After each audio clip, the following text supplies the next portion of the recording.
start it with a prayer that will be led by Ma'am Jayanti.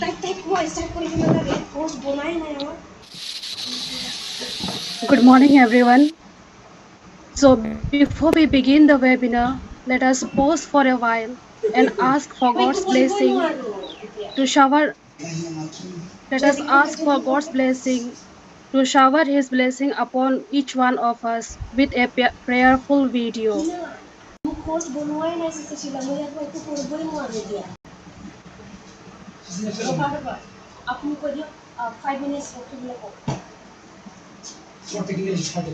Technical issue, just wait for 10 minutes.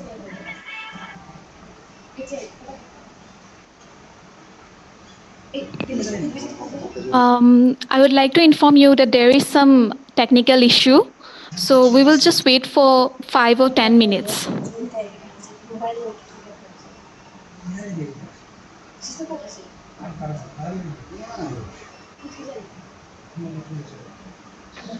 Sister Sheila জানি কি করি আছে Sister Sheila, you have to come because hello, just 10 minutes okay. Tell me.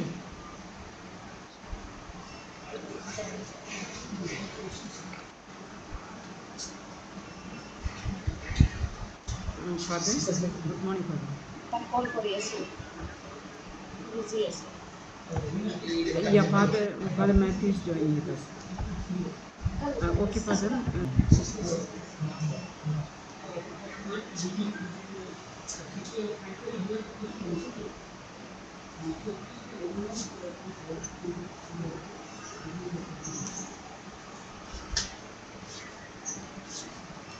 Yes, Sister Rina, Rina? Due to some network issue and also for the participants to join in, I would like everyone to be a little bit more patient. We will soon begin the session. Thank you.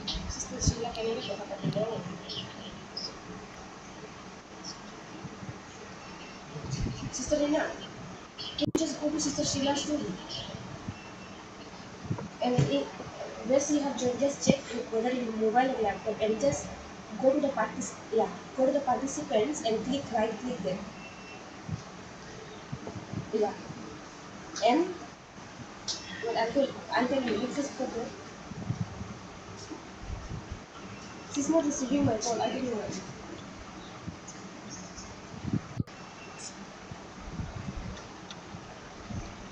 You go to DBC Golaghat. Yeah, on the side you will see more.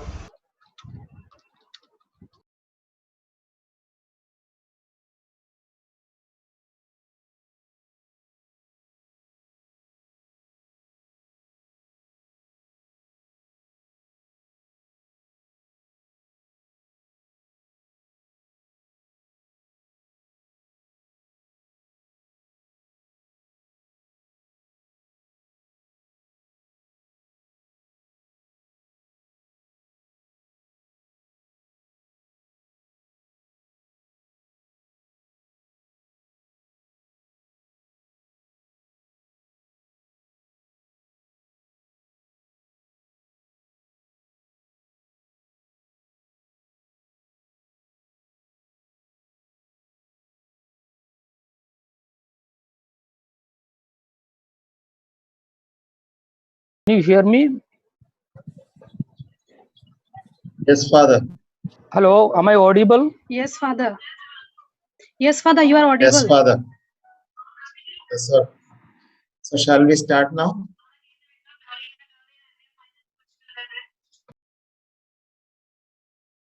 Shall we start?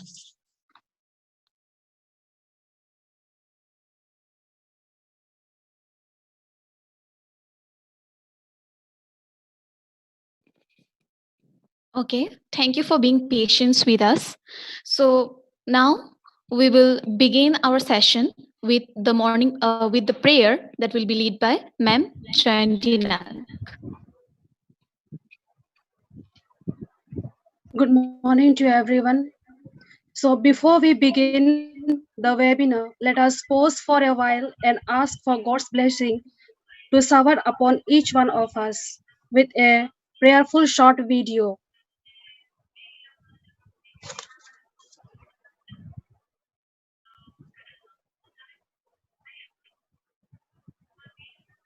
Let us put ourselves in the holy presence of our Lord. Our dearest Heavenly Father, thank you for making all things possible. We are grateful for all the blessings you are pouring upon each one of us, despite the challenges we are all currently facing. Thank you for blessing us today with the wonderful opportunity to meet virtually and learn together in the awesomely exciting webinar. May your blessings of wisdom and guidance be upon us, all through the sharing and impartation of knowledge and skills by our resource speakers, facilitators, and moderators. May all of us learn together, upgrade our competencies, and capacitate us to be the help in the development of our learners' lives and communities in the spirit of your love and generosity. May we now humbly commit every part of this webinar to you as we all bring you the glory, honor, and praises for your kingdom and holy name's sake. All this we pray in the precious name of our Lord and Savior Jesus Christ. Amen.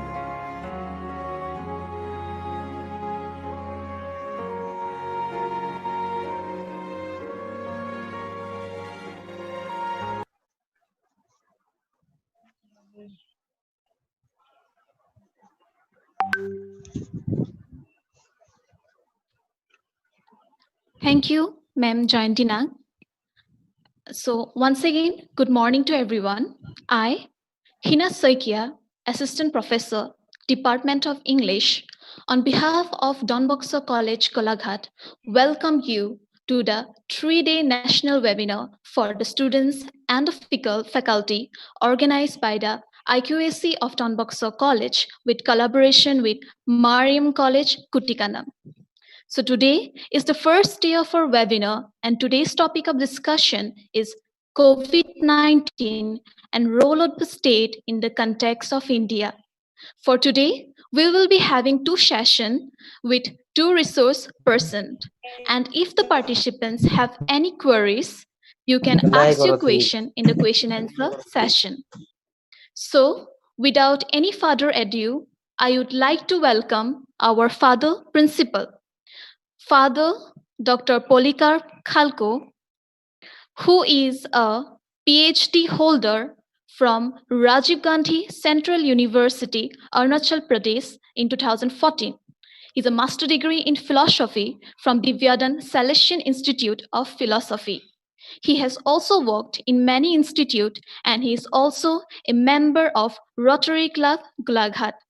So, Father, now I welcome you to inaugurate the session for the day.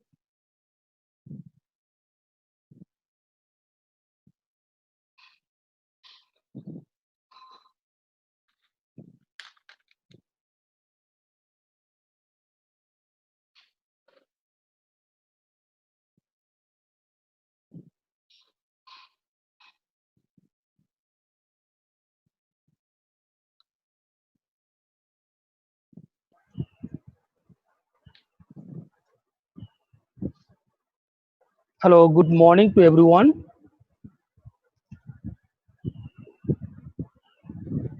Respected, as I saw in the screen, Dr. Binu Thomas, IQC Coordinator, Marian College.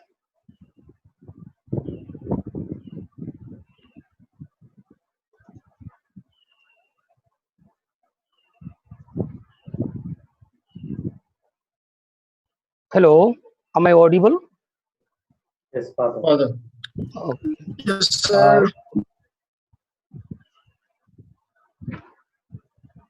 Dr. Father Roy Abraham, Principal of Marian College, Udikanam. Dr. Binu Thomas, IQAC Coordinator, Marian College. Dr. Heraclitus, Father Bimalakra, the Vice Principal of Don Bosco College, Golaghat, Dr. Sister Sheila Paul, IQAC Coordinator, Father Reggie, the invited guest speakers, faculty, students. At the very outset, I would like to welcome all of you to this webinar. COVID-19 has revealed human vulnerabilities, and yet it has shown extraordinary human resourcefulness and potential. Pandemic has made humanity aware the world is complex, uncertain, and especially the educational sector is very fragile. Therefore, the learning has to be rethought. The International Commission on the Futures of Education was established by UNESCO in 2019 to reimagine how knowledge and learning can shape the future of humanity and the planet. In this regard, the college is organizing 3 days webinar to throw light on the current scenario and look into the future. The 3 days webinar will highlight on COVID-19 and role of the state in the context of India, gendering COVID pandemic, and the future of cyber security in digital era, introduction to artificial intelligence. At the outset, I would like to thank Dr. Sheila Paul, the IQAC coordinator, who took pains along with the webinar group coordinators to plan and execute the webinars. I wish them all the best, along with them, the faculty and the students, a fruitful and enriching sessions. I would like to be grateful to Dr. Father Roy Abraham, Principal of Marian College, Kutikanam, Dr. Benu Thomas, IQAC Coordinator, Marian College, Dr. Harry Cletus, and the presenters who will be presenting their papers. The staff and the faculty of Marian College have been extremely helpful to Don Bosco College, Golaghat. And in this regard, for this next 3 days of webinar, they are supporting us technically by providing their Zoom platform, at the same time helping us to make this webinar possible.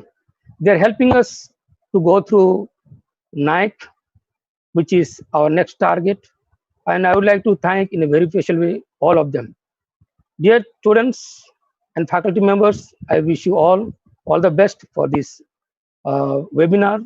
And I wish you all a very enriching and fruitful webinar. Thank you and have a good day.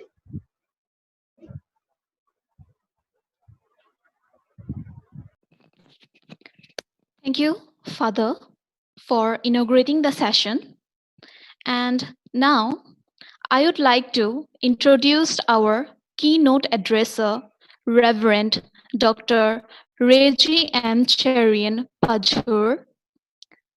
He has done his doctorate research in applied ethics and his PhD in business ethics from University of Antwerp, Belgium. He is an MBA from Christ College, Bangalore. So I request Reverend Dr. Reggie M. Cherian Pajur to put forward his keynote address.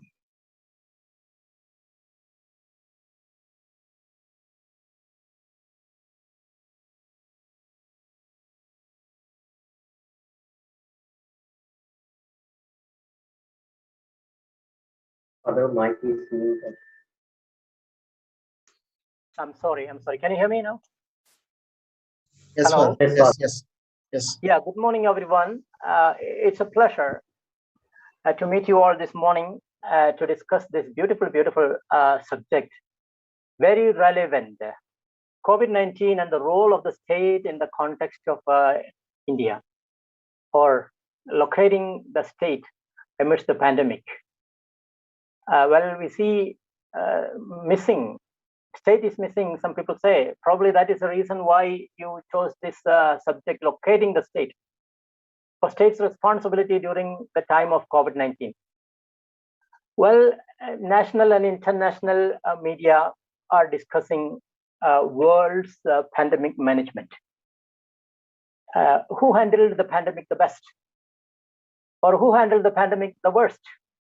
Is it the president of Brazil or Belarus, or the president of USA, Donald Trump, or the president of Mexico, or the president of the prime minister of India? So people are discussing all over. I believe governments could have really saved humanity by containing corona more effectively. They could have very well declared the pandemic an end game long before. They could have made a preparation for possible contingencies. They could have stopped the emergence of more deadly and more contagious variants of the virus. They could have stopped super spreader events.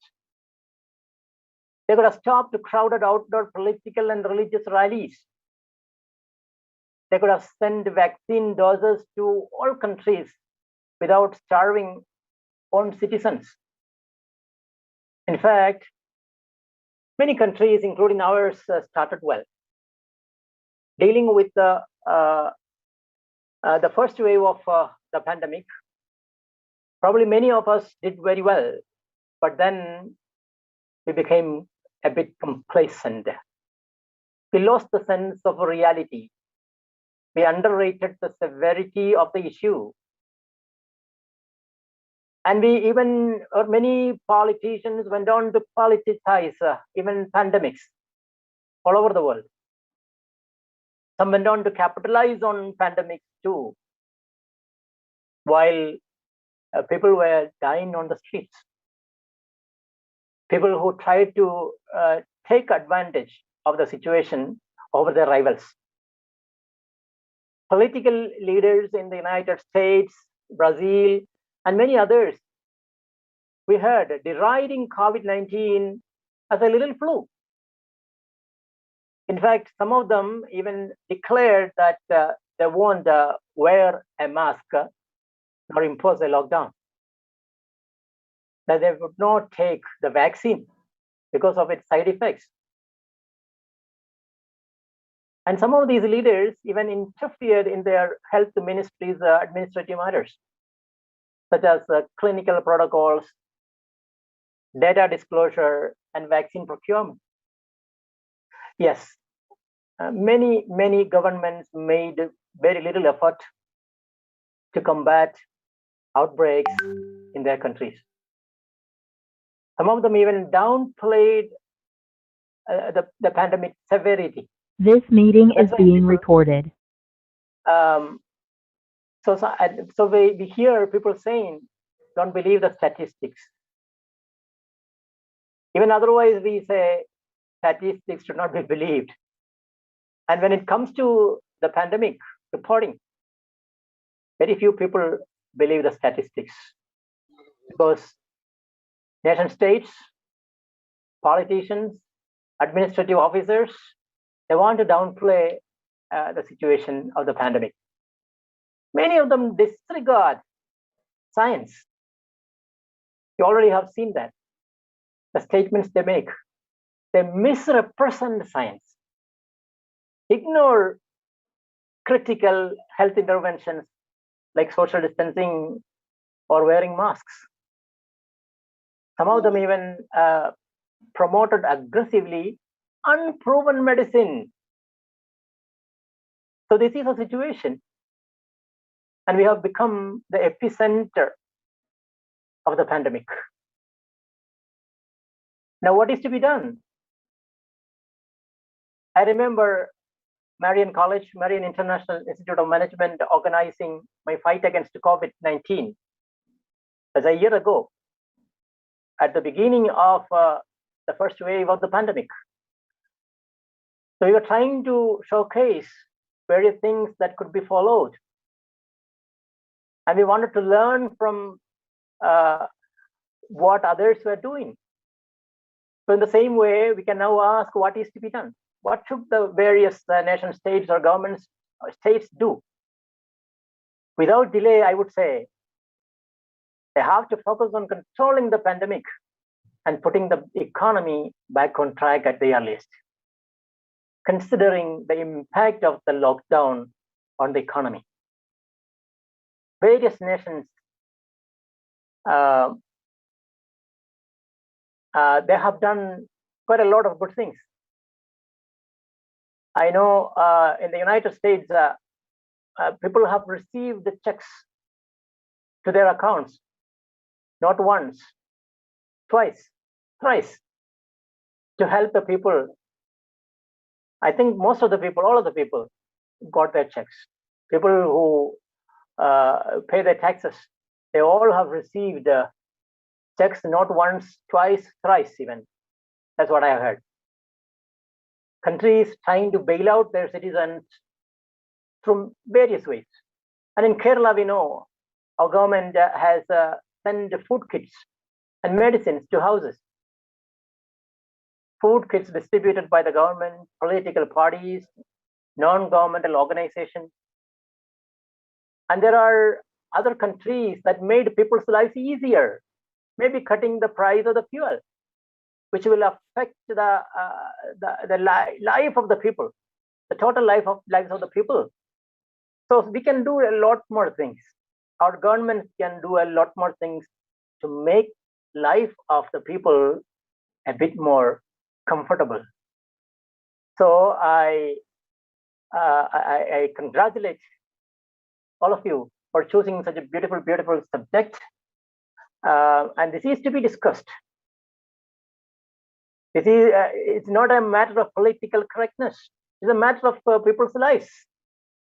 So let us discuss it aloud. What is to be done? So congratulations once again to the organizers, and wish you the very best. Thank you.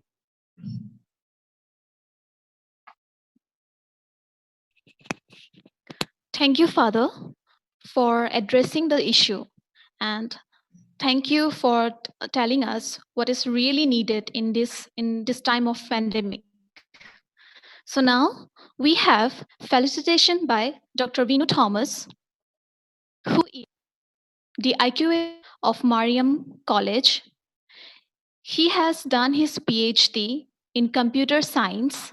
He has attended many seminars as presenter and as a resource person. He has a lot of administrative experience, from being head of Department of Computer Application to being chairman Board of Studies in Management. Sir, I welcome you to felicitate the 3-day national webinar for students and faculty.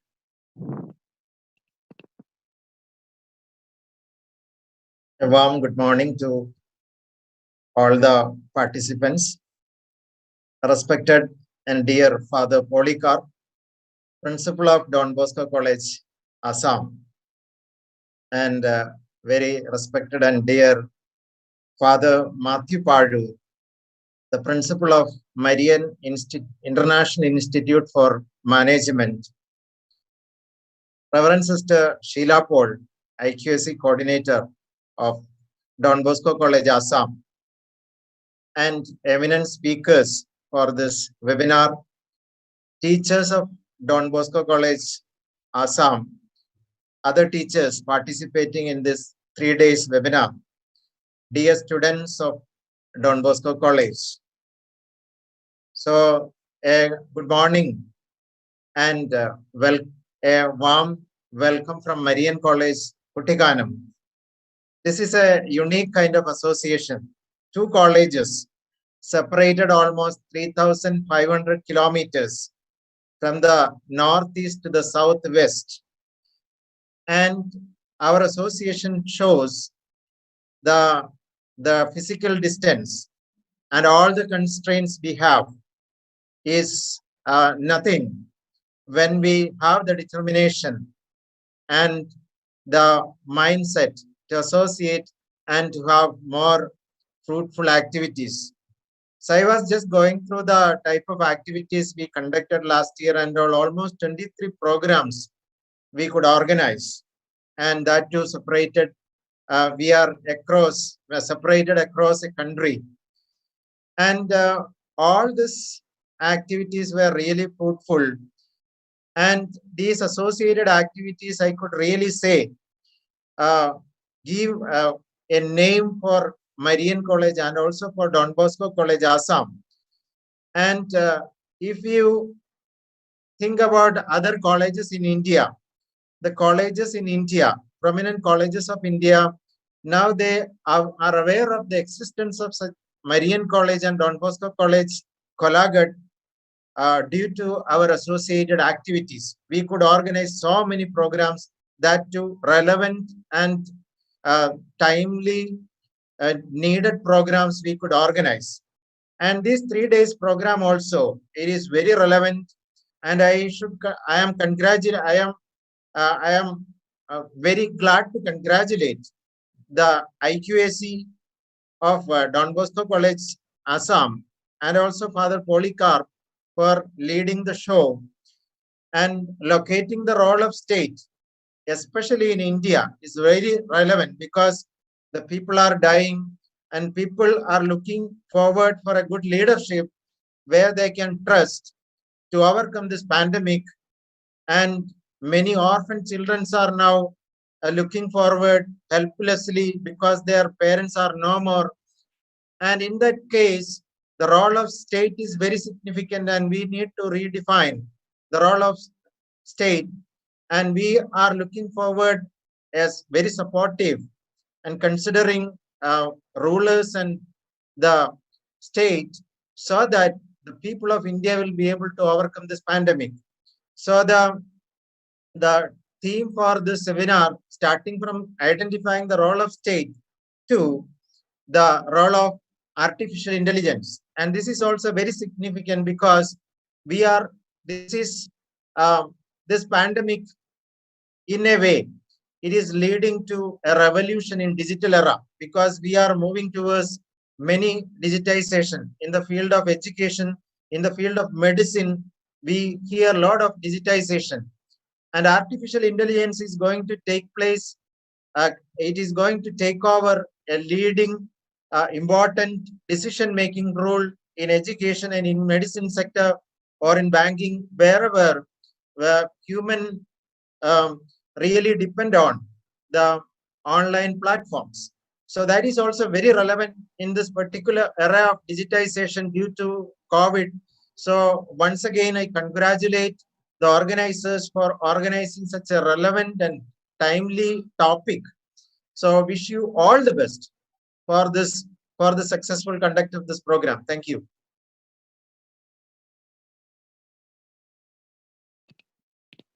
Thank you, Dr. Binu Thomas. So, for today's session, we have come to the end of our inaugural session, and Sister Dr. Sheila Paul, IQAC Coordinator of Don Bosco College and Assistant Professor of Department of Education, would like to offer her vote of thanks on behalf of all the members. Sister Dr. Sheila Paul, I welcome you to the platform.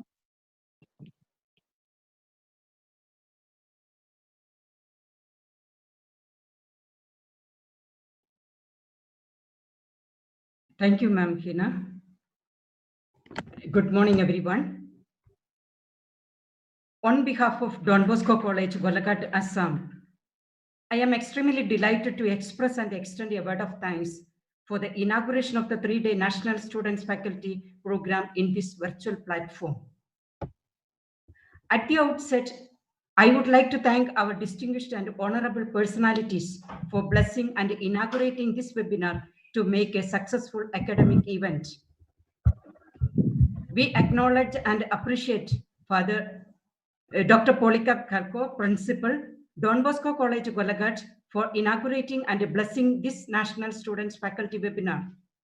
He is an efficient leader with a passion and a mission to enhance the quality and quantity of the institute. We appreciate your enthusiasm to make this 3-day program to happen, especially during this lockdown. Thank you, dear Father. We appreciate and thank Father Dr. Richard Matthew, the principal of Marian International Institute for Management, as a chief guest for this inaugural function and encouraging us with your keynote address. Your inspirational words are very remarkable and memorable. Thank you, Reverend Father Reggie Matthew, for your gracious presence in this virtual platform. Indeed, the Marian Autonomous College, our mentor college, assisting and promising us in all the way possible for the NAC accreditation. We convey our special thanks to Dr. Father Roy Abraham, the principal, for your great support with us. We are very much indebted to thank and appreciate Dr. Binu Thomas, IQAC Coordinator, Marian Autonomous College. I acknowledge that his encouragement and support with us to organize this program with the Don Bosco College, Assam. This is ever memorable in the lives of students and faculty. Thank you for your inspiring message during the inaugural session. We do appreciate Professor Harry Cletus, retired principal of St. Albert College, ambassador of Paramarsh scheme, who is guiding us for the institutional accreditation. We appreciate his valuable presence for the IQAC and faculty for the to clarify any doubts regarding the criteria in the NAC process. Thank you very much, sir. Also, I thank and appreciate all our professors and all the participants. Once again, I thank you, everyone present at this platform. Wish you all the best for the proceeding programs. Thank you. Thank you, Sister Sheila Paul. Good morning, everyone. I, Rimi Sharma, Assistant Professor, Department of Political Science, Don Bosco College, Golaghat, welcome you all to today's webinar. Now we are going to showcase some good wishes coming from academicians and administrators across the state. So let us have a look to their good wishes. Good morning, everyone. I am Dr. Upasna Sharma, Associate Professor, Department of Sociology, Dibrugarh University. I am glad to know that Don Bosco College of Golaghat, they are organizing one national webinar on the topic COVID-19 and the role of state in this context. And I wish them all the best, and I hope that the outcome of this webinar will definitely help the government in some further policy making or adopting certain programs, as well as it will benefit the participants also, the research scholars, the teachers who are joining in this webinar. They can definitely share their thoughts, and that will really it will enrich us by adding some new knowledge. So I am looking forward to have a very very interesting and very fruitful outcome out of this webinar, and I wish them all the best, and very happy to be a part of it. Okay, thank you. Hello everyone, I am Chandrakamal Bora, Executive Magistrate, Lakhimpur. I am glad to hear about the national webinar organized by Don Bosco College Golaghat on COVID-19 and the role of state in the context of India. State, being the guardian of all its citizens, has ample of responsibilities in terms of mobilizing all the resources at its disposal to deal with such a pandemic. And in this context, the role and responsibility of the academics is definitely there. And I wish all the best to all the academic fraternity who are engaged in this webinar. And I wish a very successful conclusion and fruitful conclusion of this webinar. Thank you so much.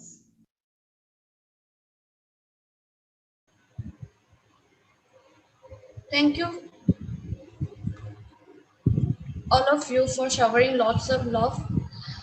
Without delay, let me introduce and welcome our speaker for the first session of today's webinar, Dr. Susengfa Gogoi, Assistant Professor, Department of Political Science, North Lakhimpur College, Assam.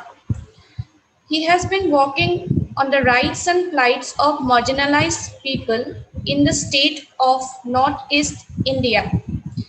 He has been awarded PhD degree by Guwahati University for his thesis entitled Contested Ethnicity in a Multicultural Society, a case from Karbi Anglong, Assam.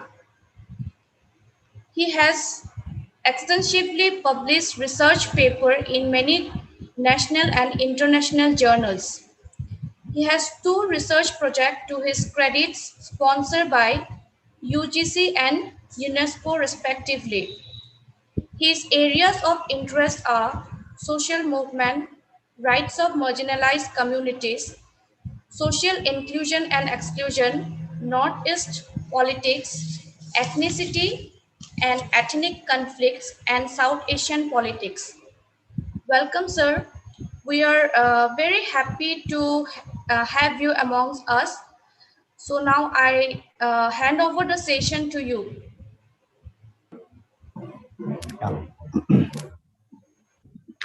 Thank you very much for that introduction on me. Am I audible properly?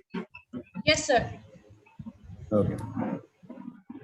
So a warm good morning to one and all present here. Respected Principal of Don Bosco College Golaghat, Dr. Father Polyket, Principal of Marion College Kotikanam, Dr. Father Roy Abraham, Honorable IQAC Coordinator, Dr. Binu Thomas of Marion College Kotikanam, all the esteemed members, teaching faculties of Don Bosco College Golaghat, and the members of Marion College, my dear student friends and the participants who are present here. I'm very glad that I have been invited to deliver a lecture on a very pertinent topic which need to be discussed at length. And I think because of time constraints, because it's already 11:14, but as it has been informed to me that I can still take at least 45 to 1 hour time to deliver my lecture. So I'll go a little bit slow. And the title that I have chosen to present my opinion on today's webinar is titled as Locating the State Amidst Pandemic, India's COVID-19 Experience.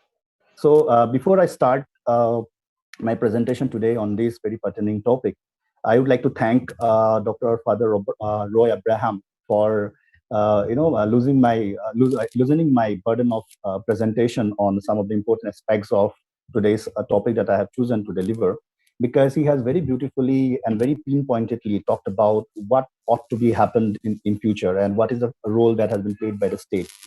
And it is very interesting to see that somehow we all are concerned about the role that has been played by the Indian state, more particularly in COVID-19 pandemic. And there has been lots of debates regarding whether the state had actually successful or failed in mitigating this COVID-19 pandemic, because there are lots of new mutants has coming up, and lots of that. With that, there are some other diseases coupling with COVID-19 has coming up. For example, this black fungus, white fungus. So amid this situation, whether the Indian state is actually ready to face this pandemic. So these kind of questions are there, and I'm really thankful to Dr. Abraham for actually giving us an early insight about what is going to be discussed today on my presentation. So for the convenience of discussing about the issues, I would like to present a PPT in front of you. Allow me to please present my PPT.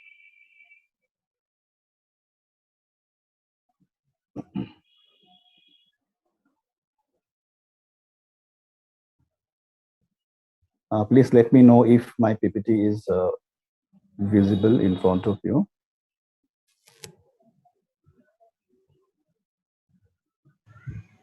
Is it visible on the screen? No, sir. Yes, No, sir, it's not visible. it's not visible yet. Yes. One minute. Let me do it.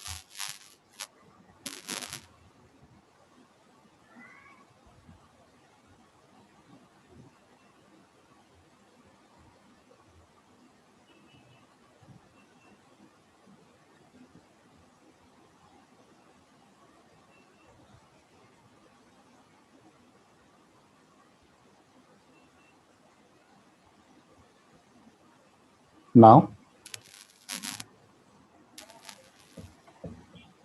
is it visible? Still not visible. No, sir.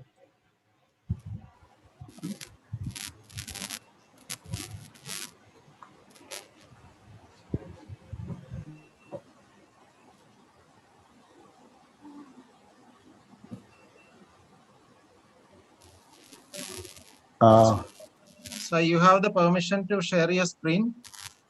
Yes, I have. Is it visible now?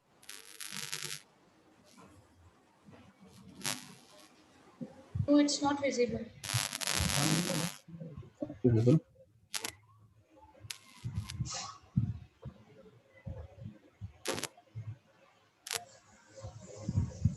So your PPT is opened? Yeah, it's open. It's open.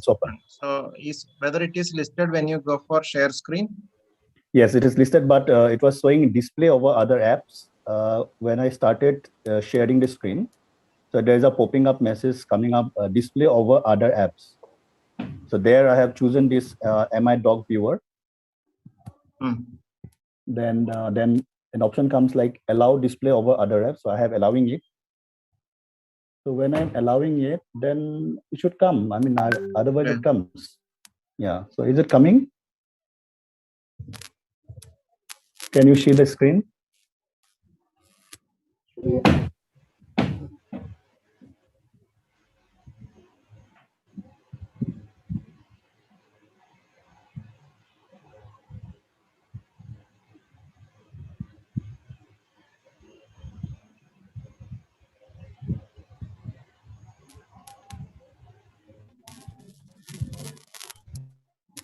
Hello.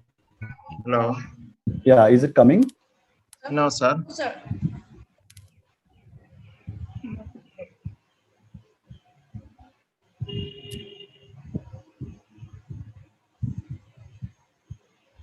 Another possibility is if you have it in Google Drive, from there you can show and you can go for share the entire screen. Or could you do one thing? Can you go for the share entire screen? Instead of sharing an app, there is an option on the top, share the entire screen. This is what I'm doing further, but it's not coming up. Generally, I do that way only. Share the entire screen. Yeah, that's what I'm doing. Not the app.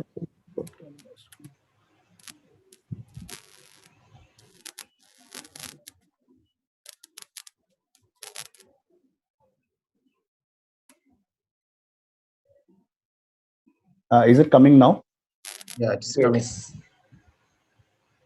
Okay. Now it is visible. Yeah. Okay. Okay. Okay. I'm extremely sorry for the inconvenience that caused due to these technical issues. It's fine. Okay. So as I have already told you that my presentation would be mainly about to look at the state amidst the pandemic and what was the Indian experience on COVID-19. So before that, we have to talk about, think about certain questions that generally comes in our mind whenever we talk about the role played by state in any kind of pandemics. For example, what is being a state? Whether when you talk about state, does it only mean the center or it also represent the peripheries?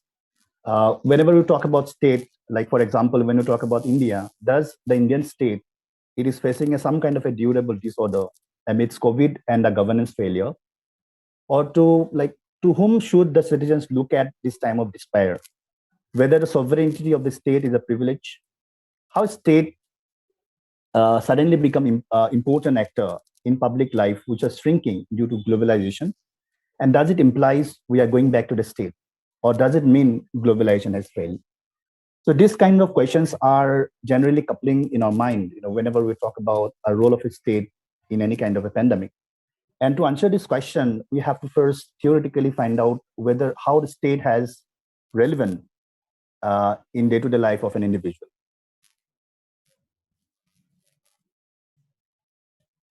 Now, whenever we talk about the coming back of the state in a country, we have to talk about the erosion in globalization. For that, we have to go back a little bit early during the First World and Second World War, because at international perspective, we saw that in the post-war reality, there's a shift in global economic order, and the role of state was declining. And slowly and steadily, there's a growth of a liberal school of thought, which was transformed from classical liberalism to neoliberalism, who have given more importance to a beyond the border concept. Now, whenever we talk about the idea of beyond the border concept, it basically says that the idea of state cannot be limited in understanding the global economic regime changes that happens after the world wars. So therefore, the neoliberal, the school of thought, they give more importance to open up borders for global connections between the countries, for enhancement of trade and businesses, and also for liberalizing the trade. So therefore, the open cultures, the globalization was accepted by this liberal school of thought. Therefore, the role of state has become minimal, and market become more important in the lives of everyday life of individuals. But it is very interesting that after this coming up of COVID-19, the role of state again coming back to the lives of individuals. Now, how does the COVID-19 actually contributed for the coming back of state that need to be understood at the beginning? Now, although it is seen that the growth of nationalism or sense of authoritarianism, it was quite there even before the pre-COVID-19 phenomenon, as a pre-COVID-19 phenomenon, but it was also a known fact that with the coming of COVID-19, the state started treating their borders differently during the pandemic challenge. Now, that's a question, like how state treat their borders during the pandemic challenge. Now, to answer this question, it contrasts the very idea of the borderless world into a bordered world system during the COVID-19. Now, here in this connection,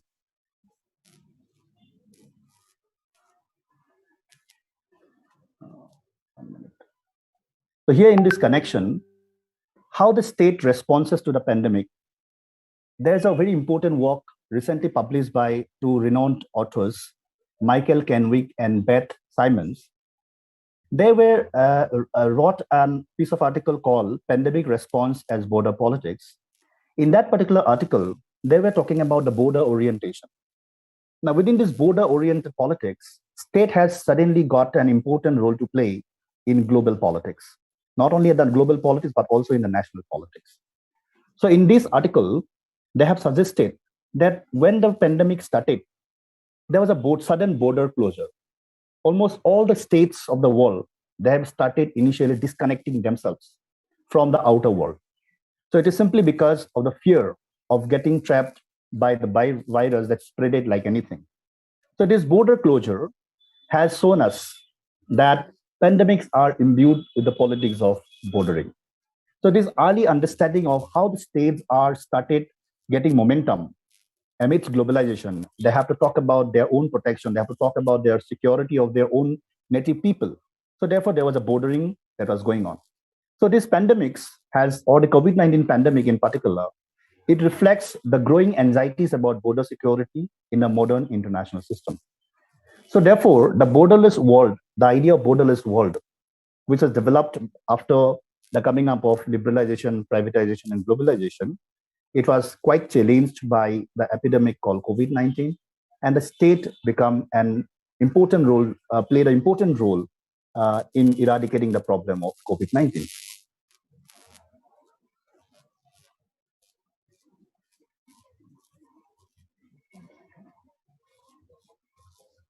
Now, when you talk about state from a domestic politics perspective, it is seen that after this border closure, the state has suddenly become omnipresent at the domestic politics.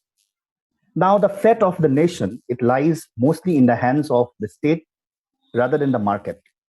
But before the COVID-19 situation, especially in 21st century, early decade of 21st century, we saw that the lives of the individuals within a nation, it was mostly confined in the hands of the market. But after the state has become omnipresent, for example, we talk about China, we talk about US, we talk about India, where there has been lots of aggressive intervention has been noticed regarding taking measures for mitigating the problems of COVID-19. So therefore, the erosion of globalization through drowning markets, decreasing economic growth, closed border, it further strengthened the growing state centricism. So this state centricism within the domestic politics provides us an opportunity to looking back or depending on, relying on the state for the basic amenities of life to the individuals. So at the international level also, state also become a relevant actor now. If you talk about the power politics that is going on in international politics, it was mostly dominated by the superior countries from the West, mostly from the Europe. But after this pandemic, it is seen that big or small, every country now concerned about their national interests, and they have started deglobalizing or making some regional apparatuses or regional understanding for development. So therefore, there's a growth of deglobalization and growth of nationalism and regionalism after this coming up of COVID-19. So the post-2008 development, which also shows that there's a steady growth of regional organizations, giving it a way towards political and economic decoupling from the global to local.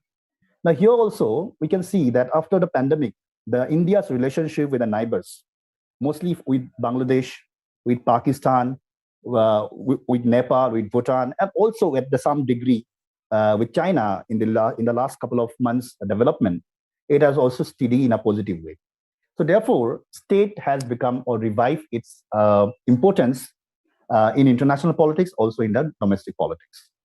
Now, when we talk about the state revival in India, more particularly, it is very interesting to see that the crisis of Indian state, it is always considered to be a very important phenomenon. Rather, I would say that it is not a recent phenomenon, because the crisis of Indian state was seen since from the collapse of Congress system.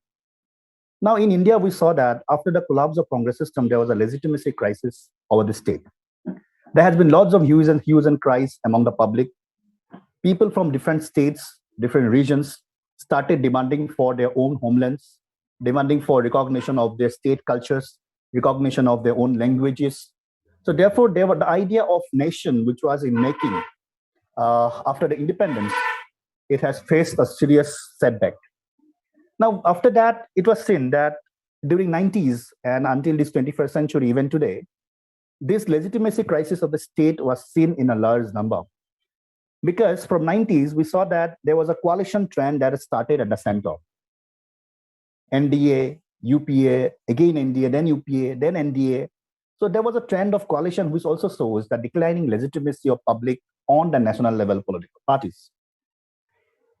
Although in the last election of 2014, when a majority government came into power under the leadership of Prime Minister Narendra Modi, everyone hoped that somehow the state started getting its legitimacy back. But it was also to be seen that afterwards, after Narendra Modi had came into power, there has been lots of popular resistance movements across India had been noticed over the issues like demonetization, issues of Citizenship Amendment Act, Citizenship Amendment Bill, Prison Bill, etc. So therefore, it has been very interesting that until the outbreak of COVID-19 on March 2020, India was in the under severe situation of crisis. But suddenly, after the coming up of COVID-19, Indian state started getting back its legitimacy. And I consider this revival of Indian state is mostly possible because of 3R. These 3R are rehabilitation, reinforcing finance, and recovering the pandemic. Now, when you talk about rehabilitation, reinforcing finance, and recovering the pandemic, people have no other choice other than to relying on the state for getting the benefits of coming out of this epidemic.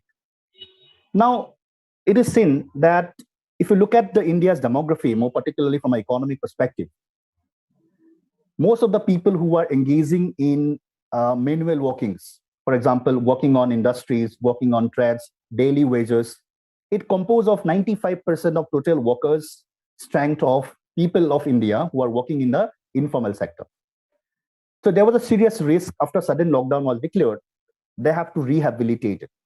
So to whom the people will look at? They will definitely look at the state. So therefore, for enforcing the finance, for rehabilitation, and also for coming up with measures for fighting back this COVID virus, the people started depending on state, and that's how the Indian state has revived. So these are some earlier comments, how the state has been omnipresent from a theoretical perspective. Now we would try to see how it has actually seen in Indian perspective. But for that, we have to understand what is the vulnerability or the level of vulnerability of COVID-19 in India. Now, I would like to provide you some statistics how the COVID-19 has been changing over the years. It has been 1 year since India has faced COVID-19, first case in Kerala in March 2020. Now, if we make a comparative analysis of the changing COVID-19 disease in India, here, very recently, Mr. Rajesh Bhushan, who happens to be the Secretary of Ministry of Health and Family Welfare, he made a nationwide press meet on 19th April 2021, where he had presented the degree of difference or comparative statement of the waves of COVID, the first wave that happens in 2020, and the second wave that started from March 2021. Now, here the table showcases that at a different age group, from a group of below 10 to 20, 20 to 30, 30 and above group, the numbers of positive cases that has been seen in India. If we just focus on the last column of this table, it shows that the vulnerability of people who have got affected by COVID-19 in India of the age group of 30 and above has been raising in numbers. So this is something very challenging for Indian perspective, simply because when the government of India has come up with the idea of Atmanirbhar Bharat, they are mostly depending on the youths of India. So they knew that the most demography, which composed of 42% of India's demography today, it composed of this youth. So these functional youth, if they have been attacked by this COVID-19, it has been a serious concern. So after that, if we look at the other pictorials or the development that happens through some, I would like to show some data through some graphical representation on the cases that are happening. If you look at the active cases in India currently, it has goes up to near about 4 million at times until April 30. Slowly, the curve has been declining. And on May 20, 2021, that is the latest data that I have, the number has raises under 3 million. But although the active cases has been declining, but if you look at the graph, how it has suddenly sharpened from March 2021, the number of cases in India has got into a serious spike. Not only that, if you look at the newly infected and newly recovered cases in India, that also shows a different scenario. Now, especially in this second wave, we saw that from February 15, from the first wave, February 15, 2020, again, you can see that in the second wave, the number of active cases has been rising. This number of recoveries are green, and the number of active, the new cases were depicted in orange color. Now, even in the orange color, although number of new cases were declining, but it shows a serious jump in the growth of COVID-19. Now, if you look at the death rates of COVID-19 that is happening, this is also something very much crucial.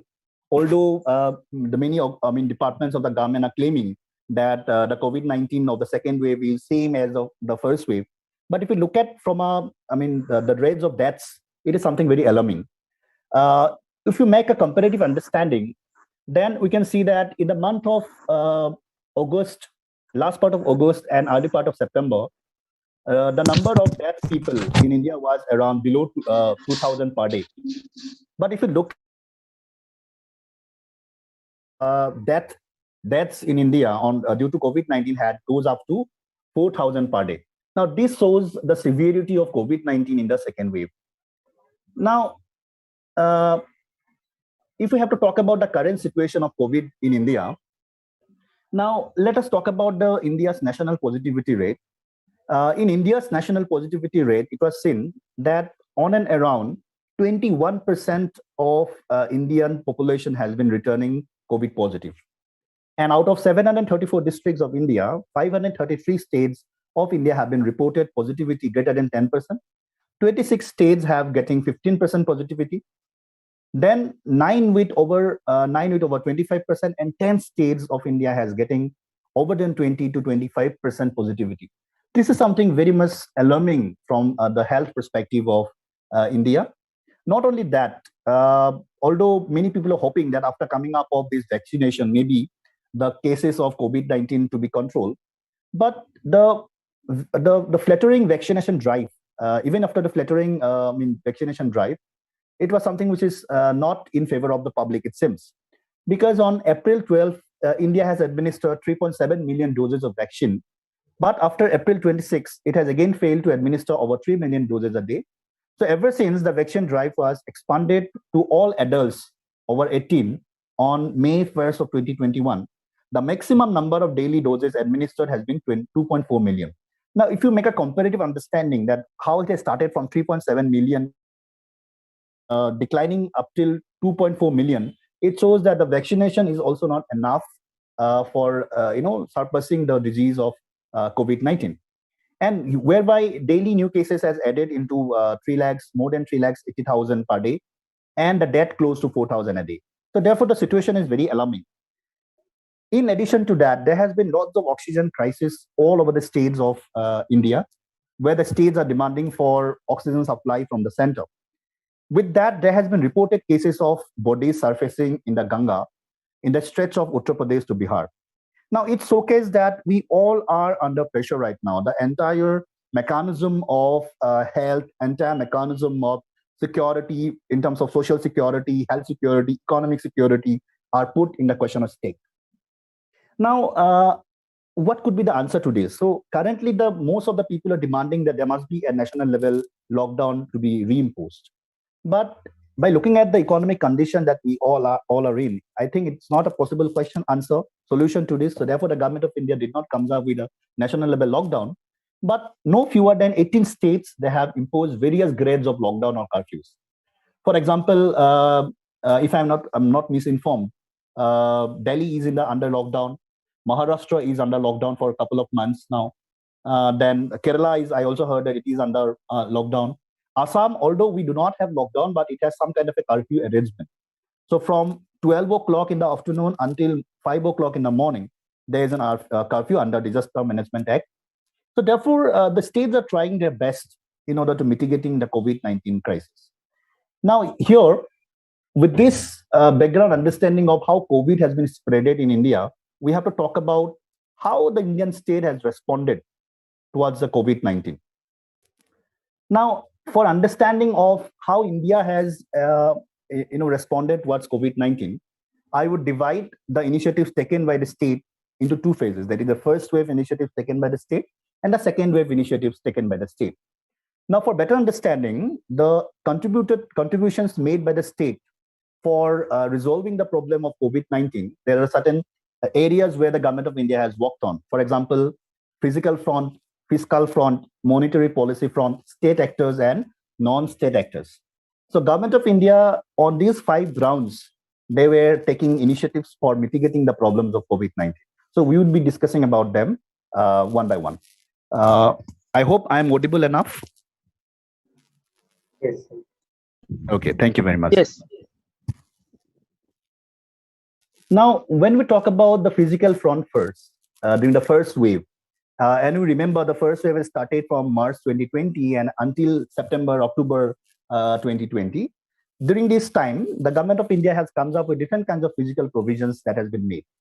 For example, on 22nd March 2020, there was a Janata curfew called by the Prime Minister of India, Narendra Modi. And at the evening, 5 o'clock, people were asked to provide a standing ovation with clappings and belling the ring to the frontline workers to showcase their support of public towards them and the contribution made by the frontline workers. And after that, on midnight of 24th March 2020, there was a lockdown, nationwide lockdown declared by the Prime Minister of India. Now, initially, it was for 21 days. but then it was extended up to 72 days approximately. Now, it seems that somehow the government of India has used the Janta curfew as an initial mechanism to take the pulse of public, like whether the people is agree or they are ready for accepting a lockdown. So after the successful completion of Janata curfew, government thought that it is time to start with a lockdown. So we will talk about what was the repercussion of lockdown, whether the lockdown was successful. That's in a different case of study that we will discuss later. After that, when the lockdown was declared and it was ended until the 72 days of its commencement, many of the state governments still extended a lockdown because of the severity of cases. For example, Maharashtra, it was continually practiced lockdown. Kerala again coming back to lockdown. Punjab had also coming back with lockdown. So therefore, the situation of lockdown was used as a mechanism for combating the spreading of COVID-19 virus. Then after that, along with that, it is also noticed that the government of India has also come up with different kinds of COVID care centers during the first wave. Because the kind of hospitals facilities that we have in India, that is not enough to look or to provide hospital facilities to the public. So therefore, some temporary COVID care arrangements were also being made. So therefore, these are some physical decisions taken by the government in the first wave. From the fiscal front perspective, government of India again during the first wave has taken some very major steps. I would definitely say. Here we have noticed that some economic stimulus plan has been adopted by government of India.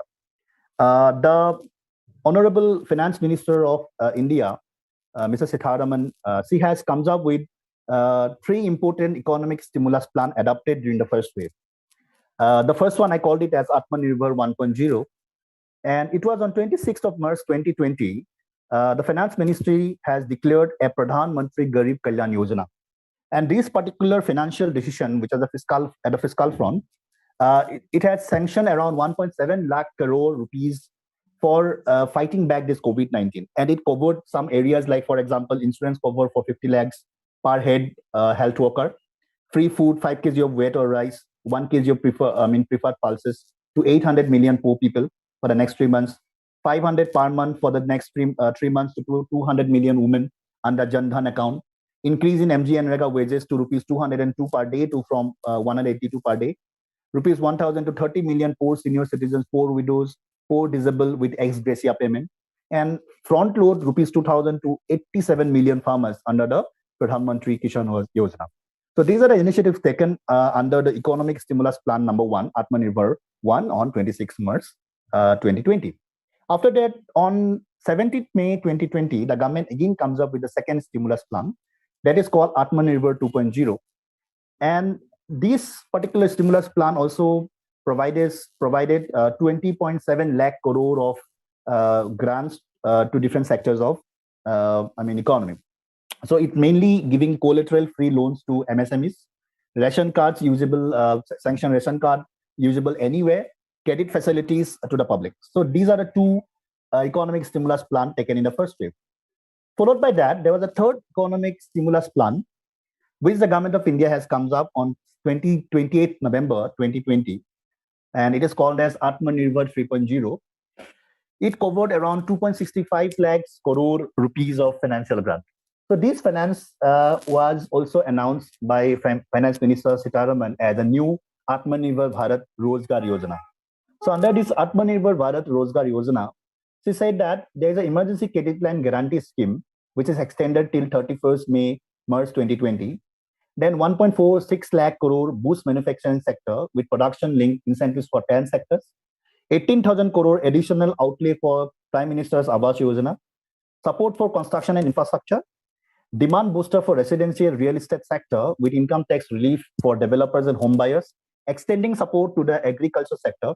65,000 crore has been provided for subsidized fertilizer. So these are some of the key areas which have been covered under this third economic stimulus plan taken by the government of India in the fiscal front for combating COVID-19 in the first wave.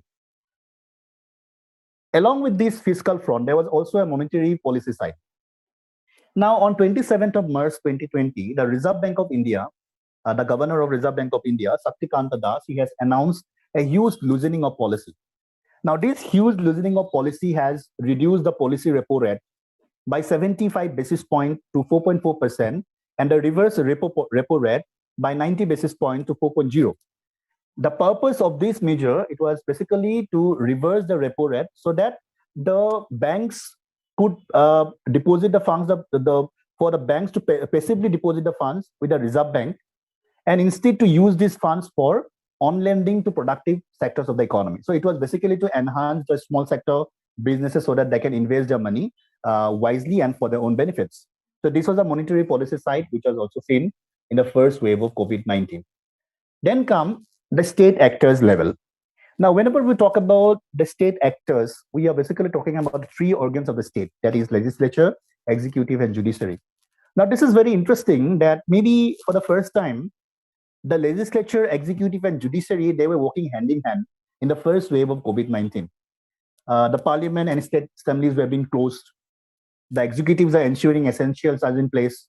And if there is any discussion, deliberation to be made, these are made through online or online platforms. Virtual meetings have been organized. Judiciary, including the Supreme Court, decided that it will remain open only to hear matters that involve extreme urgency. So therefore, it shows that there is some kind of a symmetric, development of coordination between these three organs of the state. They all comes up together for fighting back the first wave of COVID-19.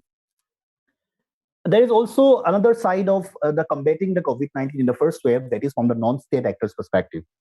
Now, there are lots of organizations who have played a very, very crucial role in the first wave for combating the COVID-19 virus. Are, for example, companies, manufacturers, distributors, bankings, not-for-profits, non-governmental organizations, media, think tanks.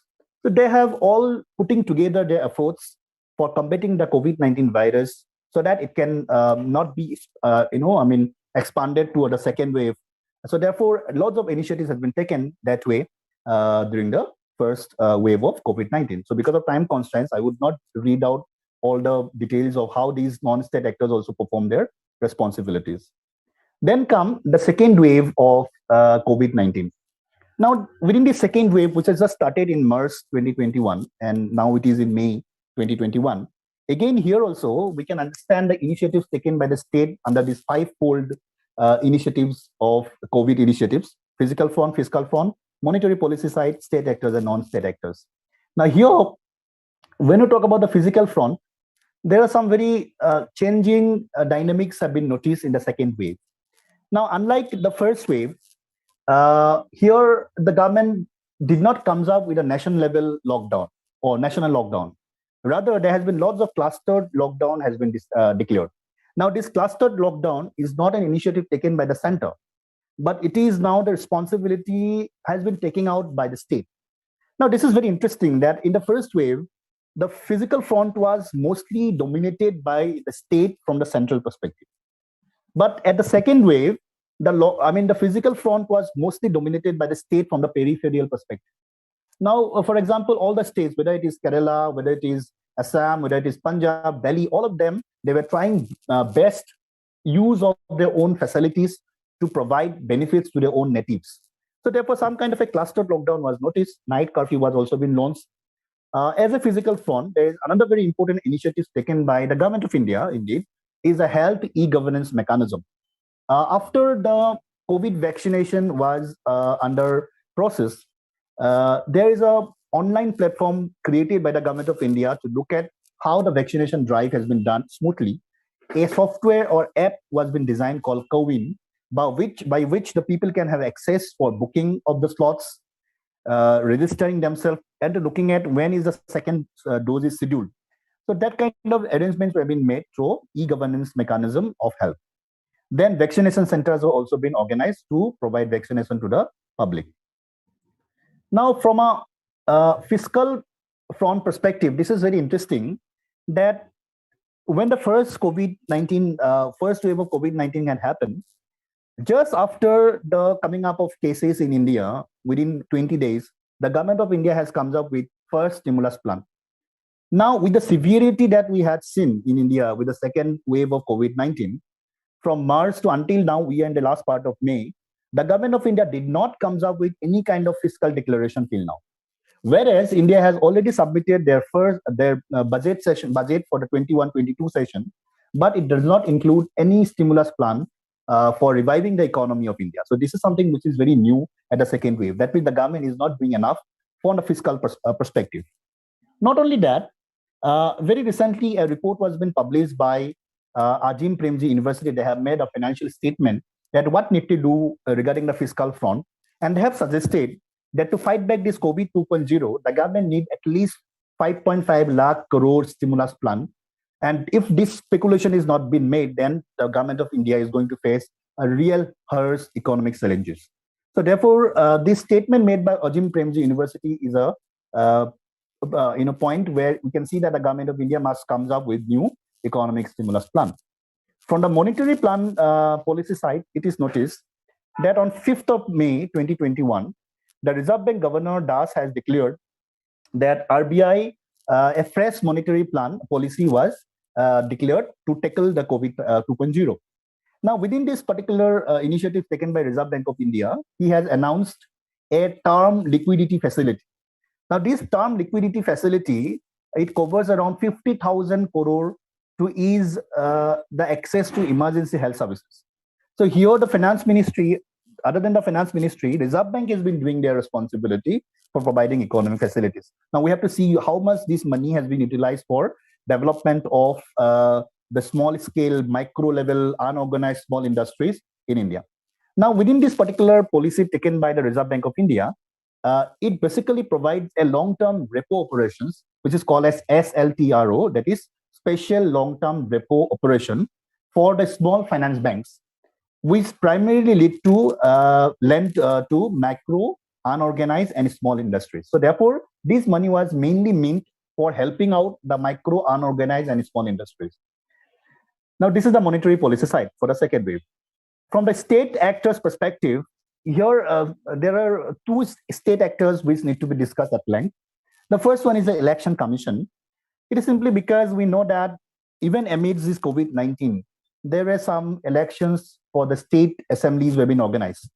There are 5 states who have conducted elections: West Bengal, Assam, Kerala, Pondicherry, and Tamil Nadu.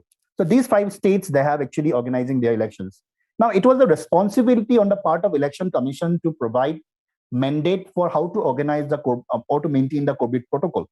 So therefore, they comes up with different COVID protocol guidelines. But again, whether the protocol was made by the Election Commission was actually enough for mitigating the COVID-19, or it has actually contributed for coming up of second wave of COVID-19. Because there was a case going on in the High Court or Honorable High Court of Madras, where it was claimed that Election Commissioner or the Election Commission of India was, called as the murderer, because they have throwing as responsible for creating the second wave of COVID-19. So these kind of issues are also going on. But the Election Commission do play a very important role as an state actor for providing COVID protocol guidelines. Now here, the role of court has been very interesting to look at in the second wave of COVID-19, because whenever we talk about state, we definitely have to talk about the courts. Now on 26th of April 2021, the Madras High Court on Monday, it came down heavily on the Election Commission, like I have said.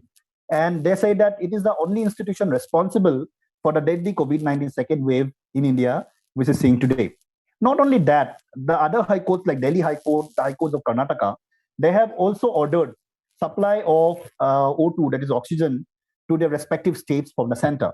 So therefore, courts are again, taking their seats back. Now, somehow they are pulling this, the executive, legislature to work on finding out ways for fighting back this COVID-19. And along with that, the state government also playing a very, very crucial role for solving or resolving the problems of COVID-19. All the state actors, all the state governments, their ministries, they are coming up with different ways of fighting back this COVID-19. For example, if you talk about Assam more particularly, the government of Assam has come up with different provisions which are very unique to Assam. For example, there is a nidhi called Arugya Nidhi, which is meant for collection of public fund money and which is to be utilized for the benefits of public. Very recently, the money that was collected in the first wave of COVID-19, which was unspent, now it was decided to be spent for vaccination drive. So therefore, this kind of role has been played by the state actors. Now, in the second wave, what is more important that I think that need to be understood or need to be discussed at length is the role played by the non-state actors immensely. Now, in a very recent, the recent publication of India Today, the title of that particular issue called it as Republic of Self-Help. Now, why do the India Today has called the India is now is a republic of self-help? Simply because of the role played by these non-state actors. Now, because when the state has been completely clueless what to do and how to tackle out the problems of oxygen crisis, crisis of ventilators, providing ICUs, beds for oxygen beds and beds for the patients of COVID. Now, it's a high time that these state actors are coming up for helping the public. Now, here in this connection, we can see that companies, manufacturers, distributors, bankings, not-for-profit organizations, non-government organizations, celebrities, they all are coming together to fight the second wave. So I consider the second wave was mostly been dominated by the non-state actors rather than the state actors for facilitating or helping the public for fighting back the COVID-19. Now, here we have to talk about what are the mechanisms adopted or developed by the Indian state in order to fight back the COVID-19 pandemic from first wave to the second wave.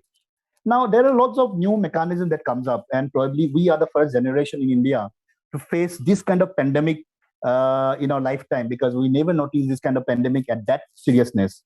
So therefore, there are lots of new words that comes up. For example, quarantine, lockdown, masking, hand sanitization, social distancing kind of things. This is something very new. Now, to facilitate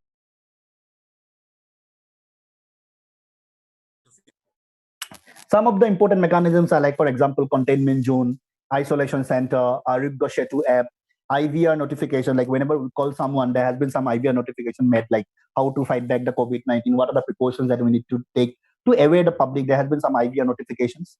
COVID care centers, oxygen plants, these are some mechanisms that has been developed by the government of India in order to fight back the COVID-19. Along with that, there is something which I really wanted to discuss is about not only that it is seen that the government of India, they have also developed some nerve centers to combat the COVID. This is something which is very important. I think we should definitely focus on this. On March 29th, 2020, the central government, they have formed 11 empowered panels to handle the various aspects of COVID. And again, on 11th of September 2020, the government restructured these into 6 empowered panels. Now, these 6 empowered panels are, number 1, medical infra and COVID management, boosting oxygen supply and management, facilitating supply chain and logistic management, economic and welfare measures, communications and COVID-related behavior, coordination with the private sector, NGOs, and international organizations. So these are the 6 important empowered panels which are responsible for combating the COVID-19. And if you look at who are sharing these panels, for example, the medical infra and COVID management was shared by Binod Paul. He happens to be a member of Niti Aayog. Then the boosting oxygen supply and management was shared by Guru Prasad Mahapatra, who is the Secretary of Department of Promotion of Industry. So therefore, it is seen that very high-profile secretary-level people who are at the Central Secretariat helping out the Ministries of Health and Family Welfare, they are taking the charge for using these empowered panel for fighting back or coming up with solution to fighting the COVID-19 pandemic. Now, these panels are created basically to coordinate between the states with the center. So how the central government could help the states, or how the state could make a link with the center. So these panels have been used for that. Along with that, whenever we talk about the state nerve centers, there are another 2 subcategories of group that we need to discuss. The first one is the subgroups. Along with these 6 empowered groups, there are 2 subgroups which were also created by the government of India. One is COVID relief cell, another is oxygen subgroup. And all these 2 subgroups are having some specific responsibility under Ministry of Health and Family Welfare and under Ministry of Road and Transport. Along with that, there are 2 task forces which are also created by the government in order to fight back the COVID virus. That is, one is National Task Force for COVID. Another one is National Expert Group of Vaccine. And both of these are shared by the Binod Paul. Dr. Binod Paul is happened to be the member of Niti Aayog. Now, all these mechanisms are created, and India are fighting back the COVID-19 pandemic in India. Now, here lies the question, like, if the India has been taking so much initiative, now whether Indian state it has successful or failed in keeping its democratic character in tackling this COVID-19. So this is a question that needs to be introspect, because I feel that although the government of India has taken initiatives over the year, like for coming up different kinds of provisions, different initiatives at the fiscal front, monetary front, physical front, uh, it was not enough to combating the COVID-19. And we feared that maybe in the coming run, we again have to face the third wave of COVID-19. Now, to answer this question that I have asked, like whether India was successful or failed, here I would talk about the mirage of winning, which was created in the first battle against the COVID. Here I quote what it has been said by Honorable Prime Minister of India, Modi, on World Economic Forum on 28th January 2021. He said that a country with 18% of the world's population has effectively controlled corona and saved humanity and the world from great misfortune. Now, this is very interesting that he has already called upon there is an end to COVID-19 on 28th January 2021. And to escort him, the Honorable Health Minister of the Union Health Minister of India, he has also Harshvardhan, Dr. Harshvardhan. He also seconded that the Modi has become the vaccine guru of the world, because he comes up, he made an end game to COVID in India. So it was a message that was sent to the public by the health minister, who said that there's an end game. So that is the terminology he used, end game of COVID in India. So therefore, people and all the political leaders across the parties, including the Prime Minister and the Home Minister, and they went for full campaign for state assembly elections for 5 states, including one union territory. And people also started behaving as if the normalcy has returned. We all went to social gatherings. We went to political rallies. We went to the religious rallies. So it sought to be very normal after October. Now, although the things were seems to be very normal, there were lots of warnings from experts and researchers, including the members of ICMR, in the last part of 2020 and early this year, where they have said that there may be a second wave of COVID-19 may be coming up. So it was a warning to the public and to the people, public and the state. But interestingly, both the state and public completely ignored what it was being warned regarding the coming up of COVID-19. And that is what we have seen today, that again on MERS, we have noticed this COVID situation in India, which is worsening. Now, this is very interesting that meanwhile, we also hope, people hope that maybe after coming up of large-scale vaccination, we would be able to fight back the virus. But we can notice that there is not enough vaccination drive which has been noticed. So the healthcare situation in still India has almost collapsed, where there is a serious scarcity of oxygen, high rates of inflation, and serious job cuts. So therefore, people now worried about what is happening, what is to be happen next. So under this particular situation, we could notice a change of legitimacy on the state in India. Now, why do I call there is a change of legitimacy? Earlier, I said that the legitimacy of Indian state has coming back after the COVID-19. It was happened until the first wave of COVID-19.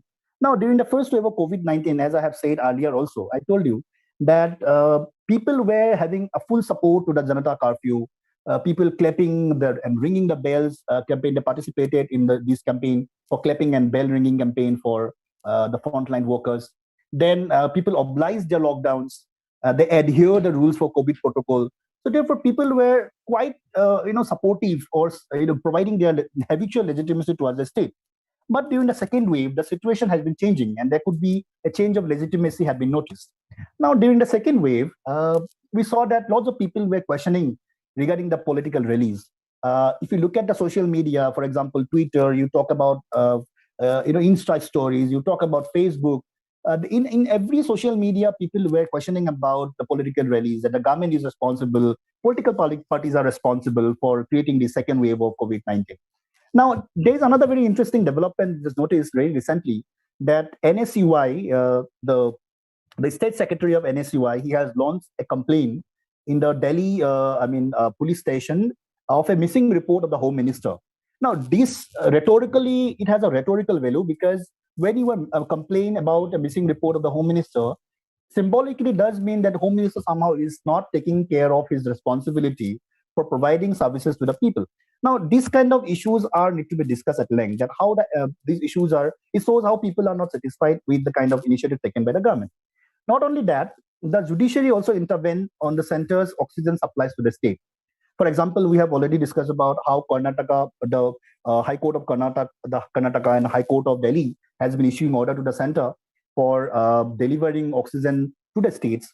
Not only that, the social media also outrages against the NDA government over censorship in Twitter. And there is also, not to forget, the Indian farmers' protest movement, which has happened in Delhi. Now, all these events that happened during the second wave, or early part of second wave and the second wave, it shows that somehow the legitimacy of the state is it a question of doubt through this COVID pandemic. Now, after that, there are some other issues which also need to be discussed. Whenever we talk about the success and failure of any government policies regarding fighting back any epidemic or any pandemic like COVID-19, there are some other subsequent issues which are also important. Now, whenever we talk about a pandemic, it is not always related to health. The issue of economy, issue of social liability, social security are also equally important. Now, here we saw that after this coming up of COVID-19, there's a steady growth of inflation rates in India. Now, this particular chart, if you look at into this chart, which has been collected from the Reserve Bank of India, now it shows that the wholesale prices index or the wholesale prices of the necessary commodities and the fuel price has been rising in numbers. If you look at, although in April 20, that it was under 10, it was in minus, but again in February 2021, the number has been raising. Now, this inflation has shows that the necessity commodities, the prices are not being controlled by the government, and it is simply because of the coming up of shortages of supplies and scarcity of money. So these are also responsible for this growing inflation rates. Now, with that, there is another very important aspect which was also been in round the corner discussing about one of the important initiatives taken by the government of India regarding one of the important diplomacy, which is called as vaccine diplomacy, which is also locally called as vaccine maitri. Now, we saw that not at the domestic level also, at the international level, the state in India, they were trying to provide lots of help to the other countries of the world. Now, this vaccine maitri, although it came late, but initially there was some pre-vaccine diplomacy drive was also been organized, where we saw that the hydrochloroquine were being exported, to different countries. For example, 446 million ACQ tablets were being exported. 1.54 billion paracetamol tablets to 133 countries were being exported. Now, this kind of pre-vaccination diplomacy drive was there. Now, vaccine maitri is basically a health diplomacy of Indian government, which started in the last part of January 2021. And the neighboring countries and the priority partners of India, they have been getting targeted through this diplomacy, like they will get the benefits. Now, Bhutan and Maldives are the two countries to get the first batch of vaccines delivered by India. And this particular flagship program, which is called as Vaccine Maitri, is important from India's point of view and for the future of India in Indo-Pacific. Now, let us have look at who other countries got benefited. So on and around, there are 93 countries who have getting the vaccination from India. And these vaccinations are given as into three levels: as a grants, as commercial, and also grants, commercial, and also as COVID health. So there are three ways how these beneficial countries will be given. Now, here I have listed the 5 most important beneficial countries who have got benefited because of the this vaccination drive. The vaccine maitri of the government of India. Now, Bangladesh has popped on the list. So it has got around 103 in lakh. All these data are in lakh. 103 lakhs of vaccine help has been provided, handed over to the Bangladesh. Morocco was second, UK, Saudi Arabia, Nigeria in the 5th. So this is the list of countries who have got benefited. And this data has been collected from official website, Ministry of External Affairs. And these are the latest data until 21st of May 2021. Now, the question is whether this vaccine diplomacy has actually pays off to India or not. There are two perspectives which are very important now. Now, this vaccine diplomacy, which has been accepted, adopted by the government of India, initially it was helpful for battling for second wave of COVID-19 for many countries, and they have started standing with India in the second wave now, because India has helped them with the vaccination. So now it's their turn to help India. So there was a track one diplomacy which was noticed during the second wave because of this vaccine diplomacy, that our National Security Advisor Ajit Doval and the Prime Minister Modi, they are busy attending hotline calls from top government officials of different countries and the chief executives of several countries. It shows that the countries are not concerned about the Indian situation. Now, all major countries like US, Germany, South Korea, Japan, European Union, Russia, even China, they have been helping India at this hour of crisis. For example, you can talk about that 400 oxygen concentrators were sent by UK. $10 million assistance has been given by Canada. Oxygen cylinder has been sent by Singapore, so on and so forth. So this kind of help shows that somehow the vaccination diplomacy was pays off from the perspective of India. But from the native perspective, we have to talk about the ethnic perspective. Then we have to say that the people of India were questioning about that India wanted to become a Vishwa Guru by providing these, vaccination to the global partners. But India must also look at how it should also provide large-scale vaccination to the public. So they said that when India is helping others, it is a time that India should also looking back to themselves or to their own native people. So this is also another way of looking at the dubious character of vaccination maitri adopted by the government of India. Now, whenever we talk about any epidemic, you cannot understand the epidemic without discussing about what was the India's epidemic preparation. Now, whenever we talk about India's epidemic preparation, it is very interesting that the COVID-19 pandemic, it led us to examine India's legal regime on epidemics. It is very unfortunate that a country like India, it still provides, takes suggestions or directives from an act which was adopted in 1897. Now, that is called as Epidemic Diseases Act, which was adopted in 1897 by the colonial government. And that particular act was still referred as a point of reference for declaring the nationwide lockdown, which was imposed in India. And this national lockdown was in connection with Disaster Management Act of 2005. But COVID-19 was notified as disaster under this Epidemic Diseases Act of 1897. Now, this shows that India need to find out a new way of updated epidemic policy. Although in April 22, 2020, India has come up with this Epidemic Diseases Amendment Ordinance. Now, although the Indian government has come up with this Epidemic Diseases Amendment Ordinance on 2020, which was an amendment to the Epidemic Diseases Act of 1897, but this act was also not been complete act because it is mainly to provide protection to the healthcare person who have been attacked by the public. So to protect healthcare personnel combating epidemic diseases, this act was being prepared. So therefore, India needs to find out an updated epidemic policy to combat the future epidemics in India. Now, here lies the major questions like what happening in the health scenario. And I think this is an area which we really need to discuss at length. Now, whenever we talk about the healthcare, it takes the center stage finally. This is what the economic survey of 2020-21 says, that healthcare takes center stage finally. Why it is so? Because they claim that after this COVID-19, the government of India now is going to provide importance to the healthcare. Now, the finance minister, Nirmala Sitharaman, in her speech, she said that she emphasized on a holistic approach to health, which focuses on strengthening three areas, that is prevention, curative, and well-being. Now, the fault line in our health system, it becomes more visible than ever in the past year. That is true.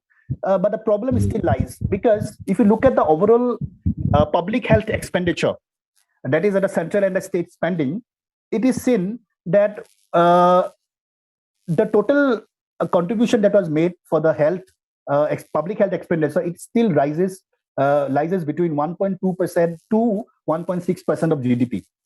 So this is something which is very alarming. Now, if you look at the other countries, for example, you look at China. China has expended around 3.2% of their total GDP on public health expenditure. USA provided 8.5% of their total GDP amount to public health expenditure. Germany, 9.4%.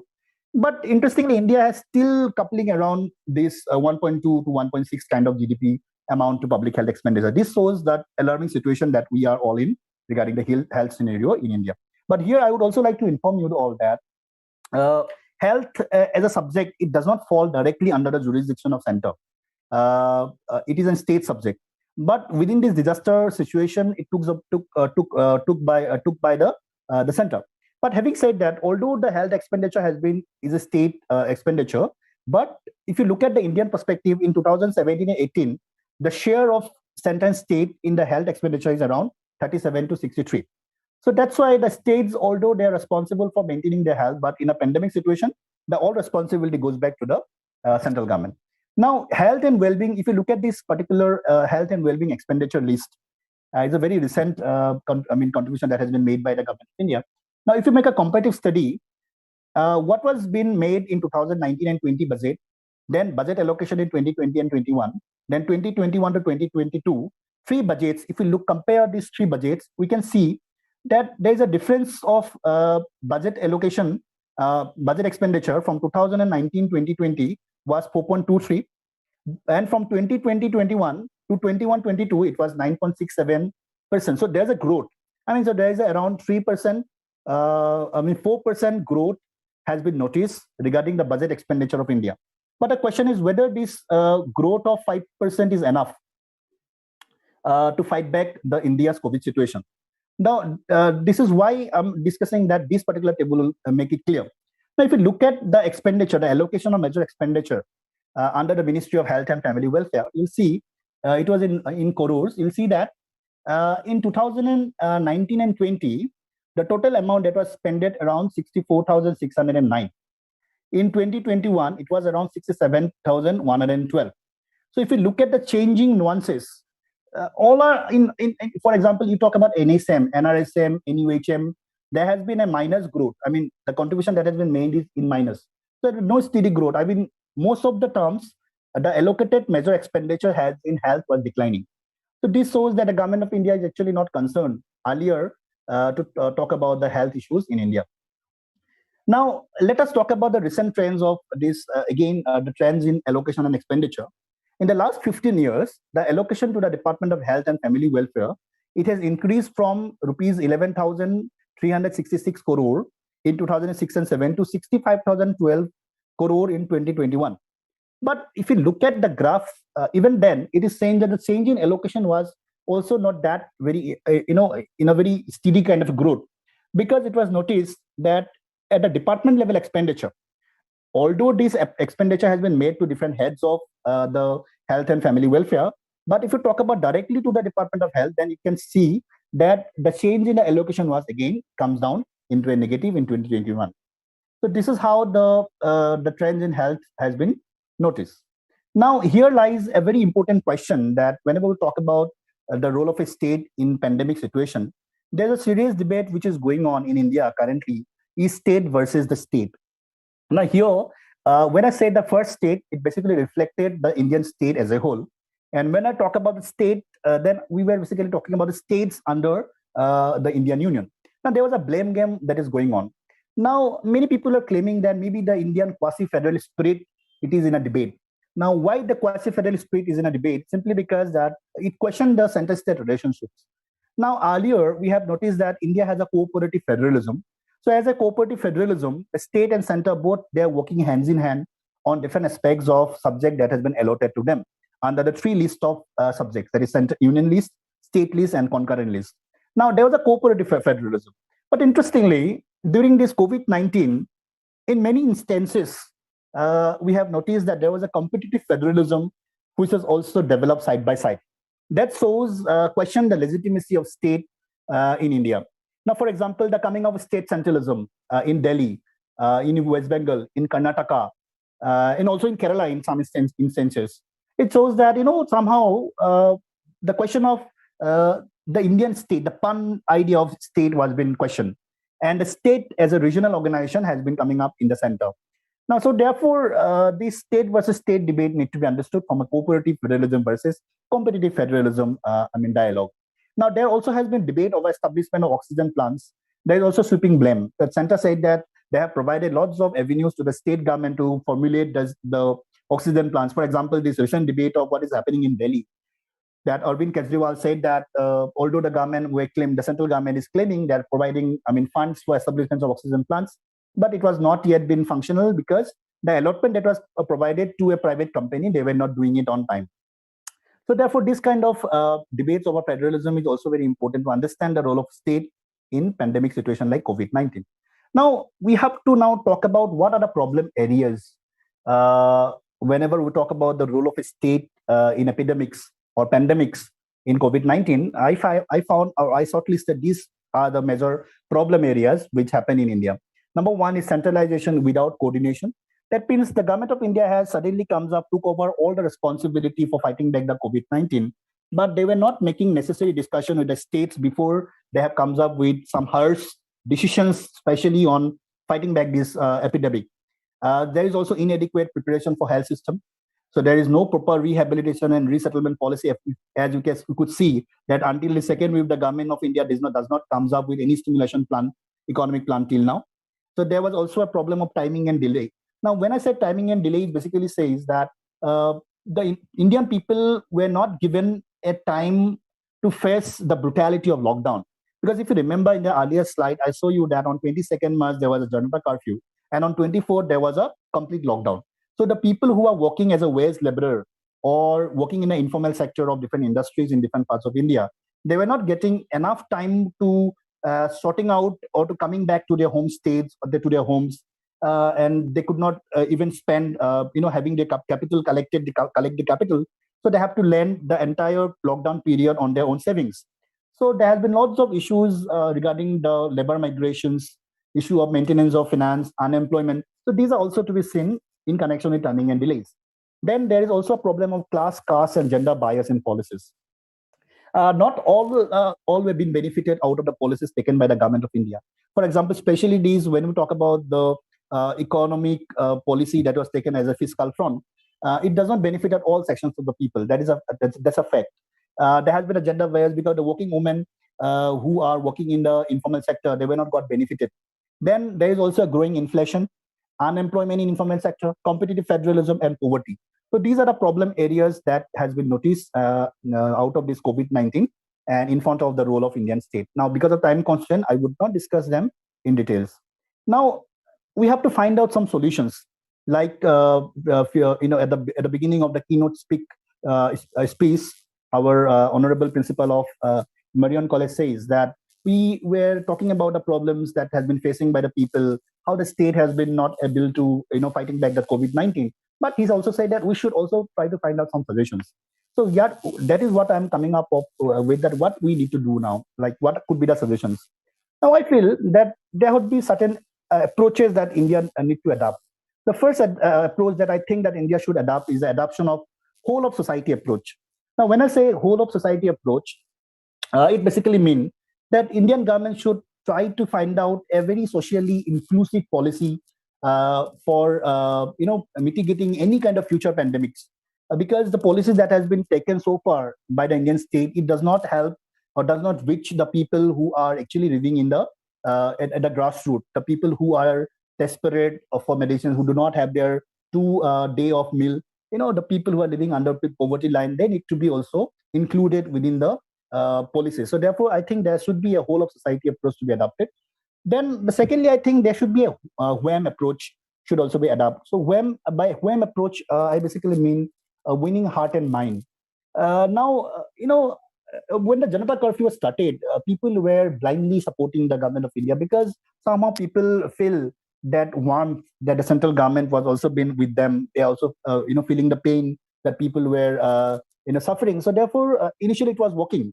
But after that, the government was too much practical for adopting of different kind of approaches while mitigating the problem of COVID-19. I think that now it is the time that government should come up with these WHAM approaches, where they should also try not only to find out policies, but also try to convince people that the people are being supported or people are in the good hands. That assurance should be provided by the government. So therefore, the WHAM approach, I think, should be also to be taken care of. R2P, right to protect approach.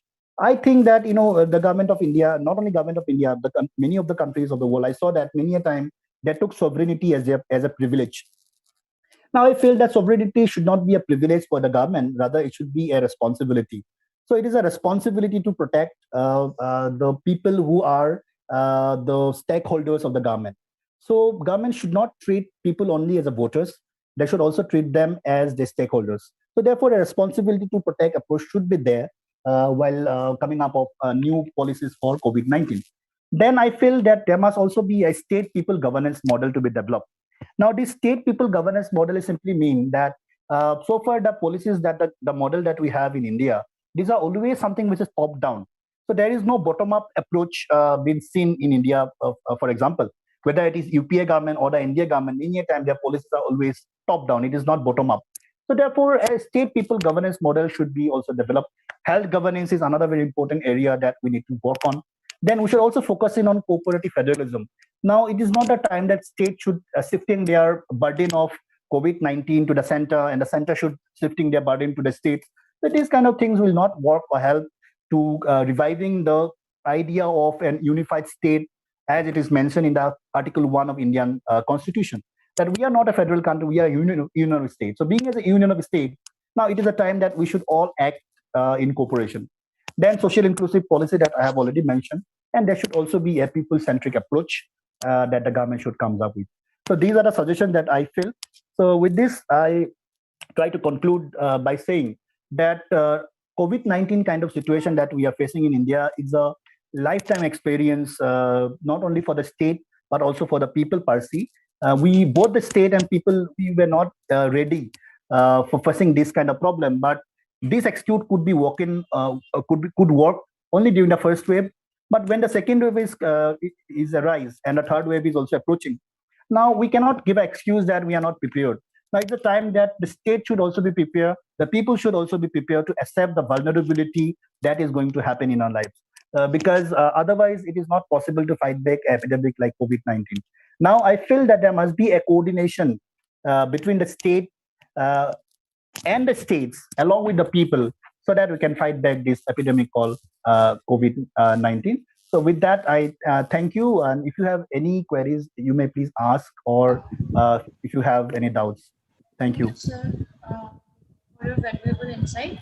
So now the session is open for discussion. So participant can ask question.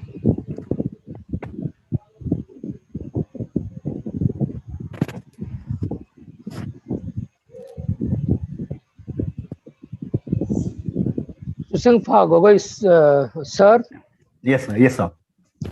Yeah, it was wonderful to have attended your session.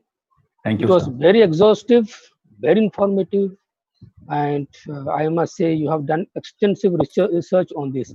You are the Thank you. right person to give us this wonderful presentation, and I'm sure our faculty, the students, and whoever is part of this let's say presentation, I'm sure they are all enriched by it. I have heard you from the beginning to the end. I'm really enlightened by this. Thank you, sir. One thing I understand is the centralization or federal structure, and looks like during this second wave, we are left. The public seems to be left unattended, and Yes. they seem to be wondering where to focus their attention. Mhm. Unfortunately, the courts have come to some extent to their rescue. Now the third COVID phase is just on the threshold, and it frightens me. What do you think, in your opinion, who could be the leader in this? Now, there is a tutu meme between the center and the state, Yeah. and then the public is sometimes unable to on their own, because sometimes if you have broken their backbone, they won't be able to move forward. And so, in some extent, the public is not able to. A few NGOs which had been very active during the first phase, because they were able, due to their financial situations or whatever, the contribution they could receive. But today, even that, I would say the backbone has been to some extent broken in some areas, especially the Yes, NGOs. yes. What do you think? Who could be a lead? What's called lead? Somebody who could lead, or who could be given focus, where we could proceed ahead in view of the coming third COVID phase. Okay. Okay. So thank you for the compliments that you have given to me, and thank you for your insights on this issue. Now, the question that you were asking, and I feel that, as I've said, the third wave is also approaching. Now we have to have a new model for facing the third wave. Now we have to take a reference to the other countries also. Now, if we have to talk about the Chinese, the example, like how the Chinese government has actually combating the COVID-19. Now, I think that the government need to come up with a wholesome, idea of a wholesome coordination, not only of their government, but also of the governments of the state, which was lacking. If you're talking about the non-NDA government, state government that we have seen in India, For example, the states like in West Bengal or in states in Kerala or in Punjab, where we saw that the NDA government was not there. Now, these states also they need to provide necessary support to the central government so that the government could also come up with a holistic approach to fighting back the COVID-19. But the question that you have asked, like who has to take the leadership? Now, I feel in India, it's very sorry to say that now we are after this first wave of COVID-19, the second wave. Somehow, it feels that sometimes we are in some kind of a leadership vacuum. Why I feel that, as you have said, there has been lots of scarcity of resources. The NGOs which are helping in the first wave, there also scarcity of their funding, scarcity of funding. So there are lots of issues that are going on. But I feel that the leadership should be taken by the government because it is the government who has been chosen by the public to provide assistance to the people, to provide assurance to security to the public. So it is a responsibility of on the part of the government. But now the government should work hand in hand. It's not that the executive should work separately, legislature should work separately, or judiciary should work separately. All three of them should come together, and the responsibility should be taken care of so that the future problem could be mitigated. And here also, I would like to suggest that when you are talking about the federal structure also, the India should now more focus on the cooperative federalism. There is no harm in taking help from those states which are doing well enough in mitigating the problem. For example, many of the countries of the world have been giving reference to what is happening in Kerala. They said that Kerala model of facing the epidemic was to be considered to be a best model for facing epidemic. Now, these kind of models are also need to be understood by the government of India. We know that it is only through this indigenous way of understanding of pandemic we can only fight back this epidemic. And I think that the vaccination drive would be another very important way of eradicating the possibility of the third wave of COVID-19. If the vaccination was successful, definitely it would ensure that in the future we are going to face we are not going to face a third wave of epidemic. Thank you.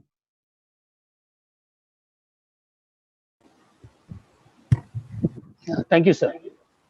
Thank you. Hello, sir. Yes. Can you hear me? Yes, Vijay. Thank you, sir, for your highly informative presentation. I just want to, something from your presentation that we all know that during the time of, Second and the First World War, before the Second World War and after the First World War, mainly in the 1929, 1930, the whole world has faced a great economic crisis, massive economic crisis across mainly in the Western countries. Yes. The propagation of that particular, massive economic crisis was quite visible in different parts of the world. At that time, one political economist, actually modern liberalist, J.M. Keynes, he came with an idea, the notion of, welfare state. And that particular notion of welfare state mainly focus on the welfare of the, common people, needy people who are in sick, who are in hunger, who are jobless. And what I'm trying to say is that, that particular idea of, J.M. Keynes was highly accepted and highly appreciated at that time. Yes. By different academicians and in different countries of the world. Now, what I am trying to say is that can we apply that particular notion of the welfare state in the present, COVID pandemic situation of India? Because now we are going to, in near future, we are going to face a great economic crisis in India also. And that is why I am asking you this question. Okay. Thank you for the question, Bijoy. That's indeed a very interesting question.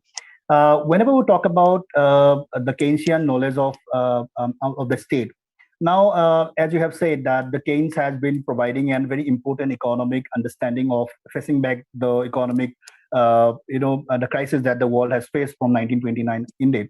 Now, Keynes has provided more importance to a welfare notion of state, but provided there is another clause of Keynes which also need to be understood. Now, Keynes not only talked about the welfare state alone, he was also talking about providing more mobility to the markets. So he was talking about, pluralism. So being as in Keynes, he was more like a pluralist liberalist because he gives more importance to the private sector. Then he also given importance to the welfare state of this responsibility to the state. Now, whenever you talk about the Keynesian knowledge of welfare state, some of the countries like, for example, the Margaret Thatcher, they have in UK and US also, Ronald Reagan, they have also adopted the model developed by Keynes and with different kinds of government policies of their countries. Now, that kind of ideas which are developed by Keynes, it has both pros and cons. Now, if we say that the Keynesian model of welfareism, if it is to be adopted in India, then again there is a question like whether there is no welfareism in India. Now, if you talk about Indian economy per se, we are in a mixed economy kind of a pattern where we do not purely subscribe liberalism, or we also do not purely subscribe socialism. So there's a mixture of both capitalism and socialism per se. We have organizations like Planning Commission, we have organizations like Niti Aayog, which has recently converted into Niti Aayog. Then we have 5-year plans. So in all these plans, it has been said that the public sectors are also been given importance to. Initially, for example, the agriculture is a sector which has always been given importance by the government of India.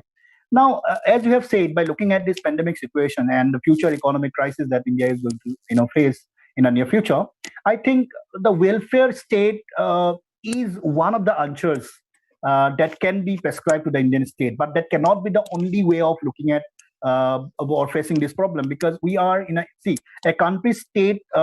Country's economic policies are not purely independent of themselves. A country like China, who has happened to be one of the most world's toughest economies to crack, at certain point of time, they have also opened up their borders. Now, the socialist economy of, the China has also become a market socialism. Now, it is very difficult for say that a country purely to remain welfareistic without having inclining towards the liberal order of governance. Now, if I have to take a reference to what is happening from 2014 in India, from 2014, there has been lots of initiatives taken by the government of India to privatize most of the public sectors. So that's, although it is a different debate. But when we have a climatic conditions of economy where we all are accustomed with privatization, where all the organizations of the government were converted into private sector industries, how is it possible to purely only talking about the welfare states? But that one point that I feel that, like you have said, like Keynes has said also, that we have to talk about the plural agencies of the market. Then we also have to provide welfare to the public. So that some way the government, I think the solution could be that government must provide more investment for the security and development of public.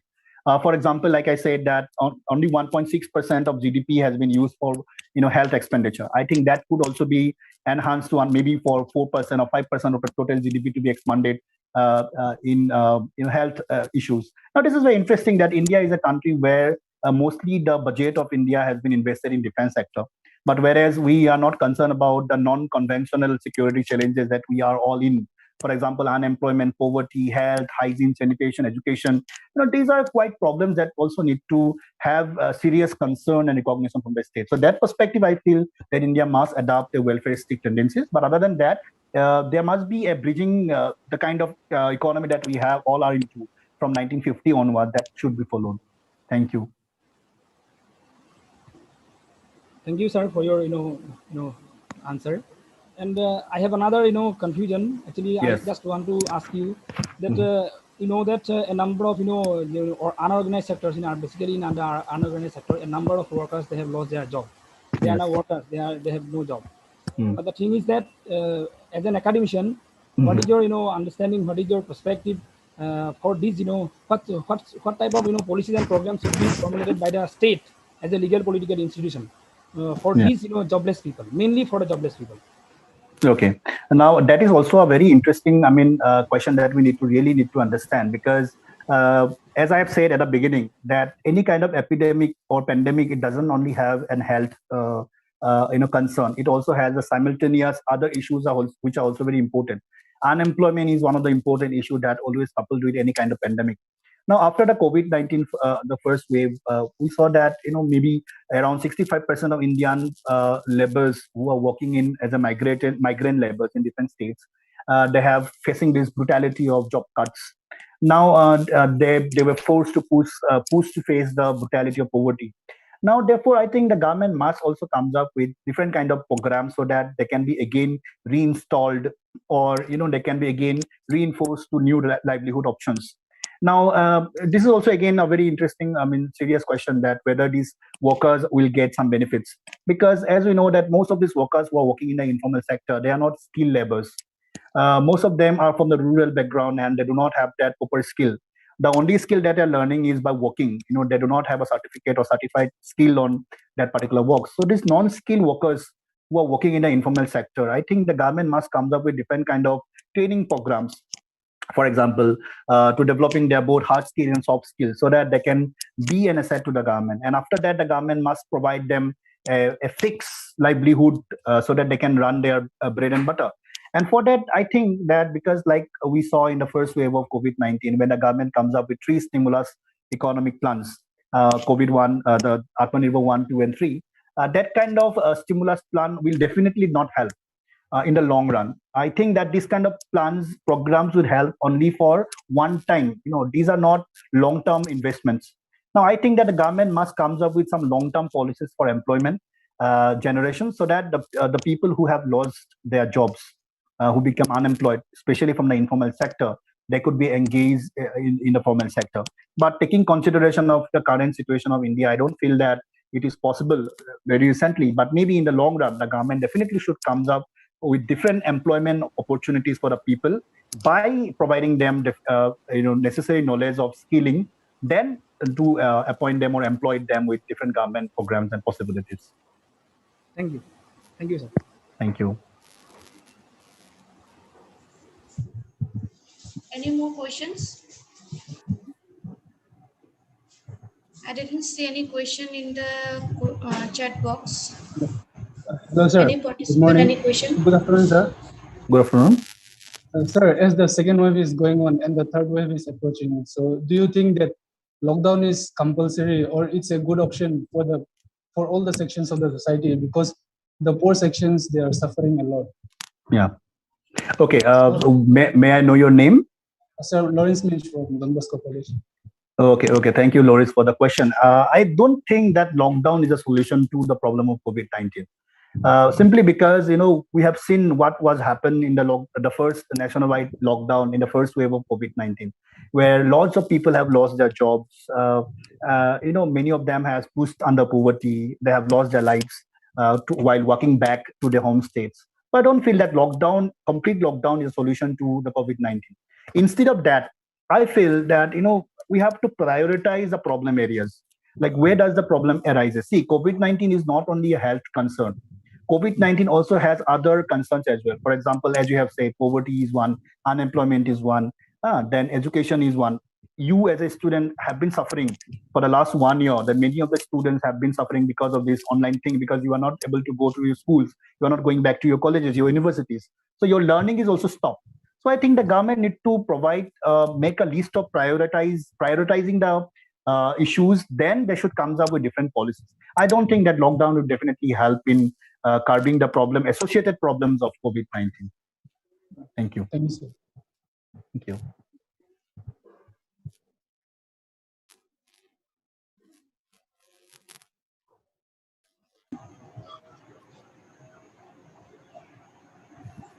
I think no more questions are there. So that's a fantastic session. And here we come to the end of our first session. Once again, thank you, sir. Thank you very and much. hope to see you again. With this, we come to the end of the first session. Now, I would like to hand over the session to Ankita Buraguhan. Thank you, Rimi Sharma. So now I request Bijay sir to show some messages to the participants in this webinar, and for the second session, it will be conducted in the next tomorrow or after a few weeks because of time constraint. So I am extremely sorry for this inconvenience, and I request Bijay Gogoi to show the messages which will from our Don Bosco College to the participants. Thank you. If you are able, please guide me, help the poor and needy people during this pandemic. Contribute your share to the India's fight against corona. Regular use mask, hand sanitizer, and avoid unnecessary public gathering to kill the coronavirus. Otherwise, they will kill you. Plant trees for the future generation. Save trees and they will save you. Say no to plastic and pollution. Saving our earth and saving our planet, it's in our hand. Thank you. Think green and act green.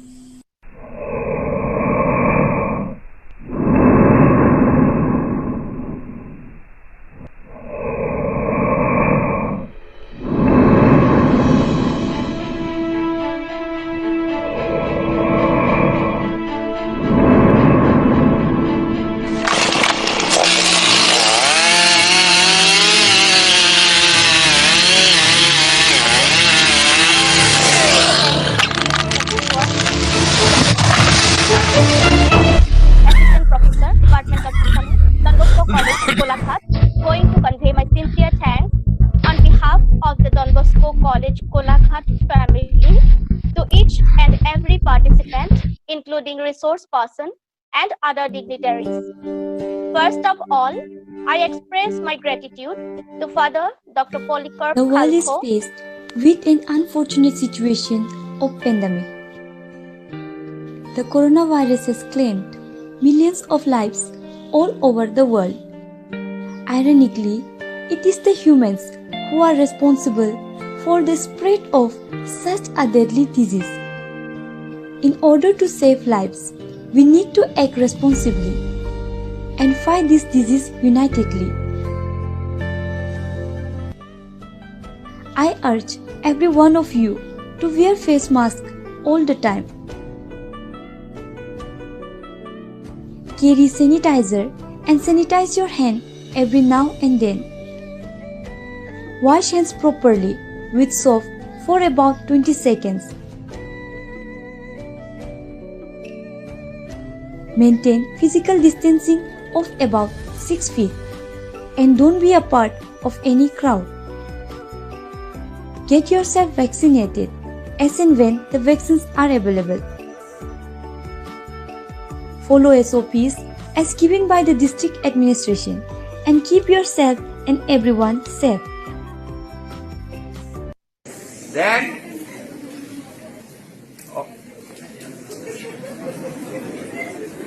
then other hand. Okay? Are you doing? Then you do like this. This. Because the knuckles should be also washed with soap. It's not it.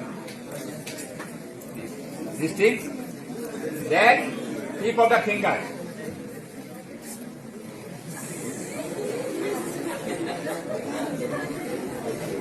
Okay. Both hands to be washed. Then thumb.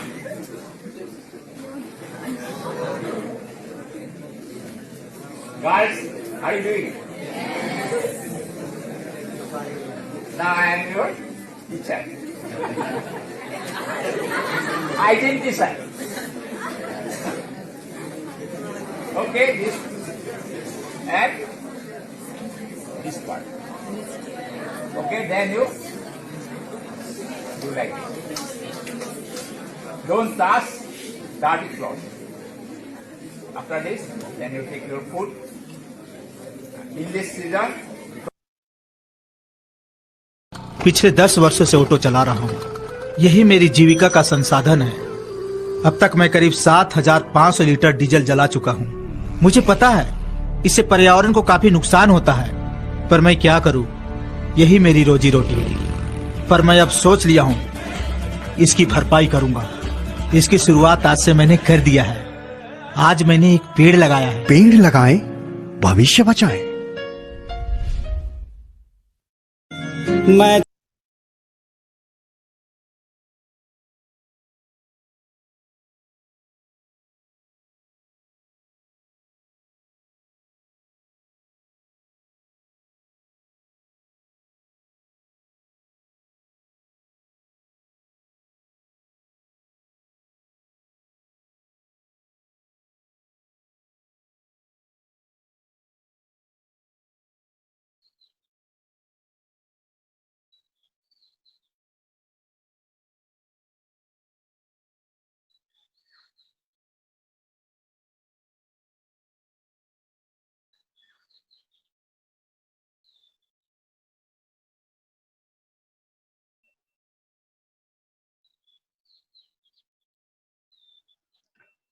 Good afternoon, everyone.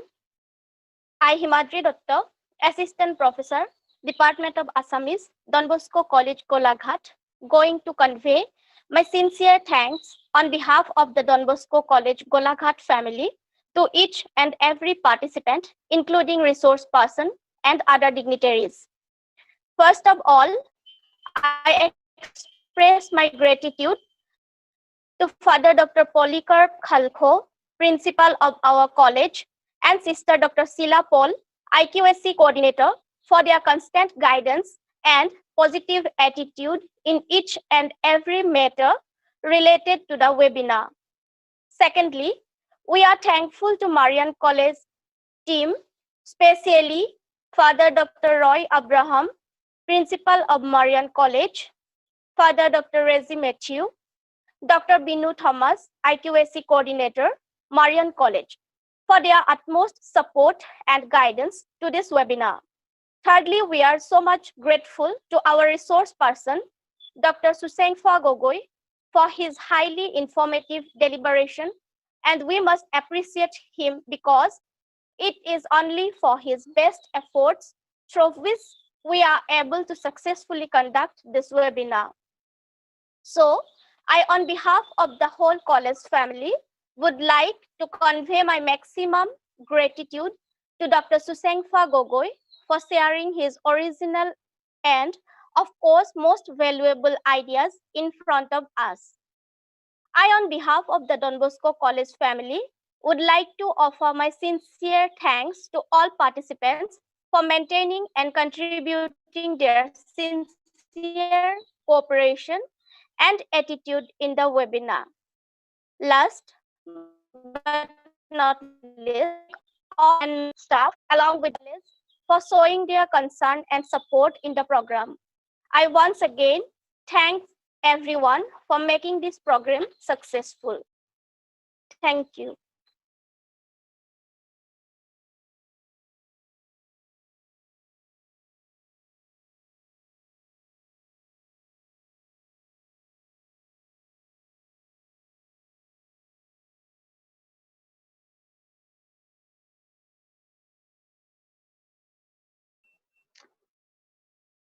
Thank you to one and all. Have a good day.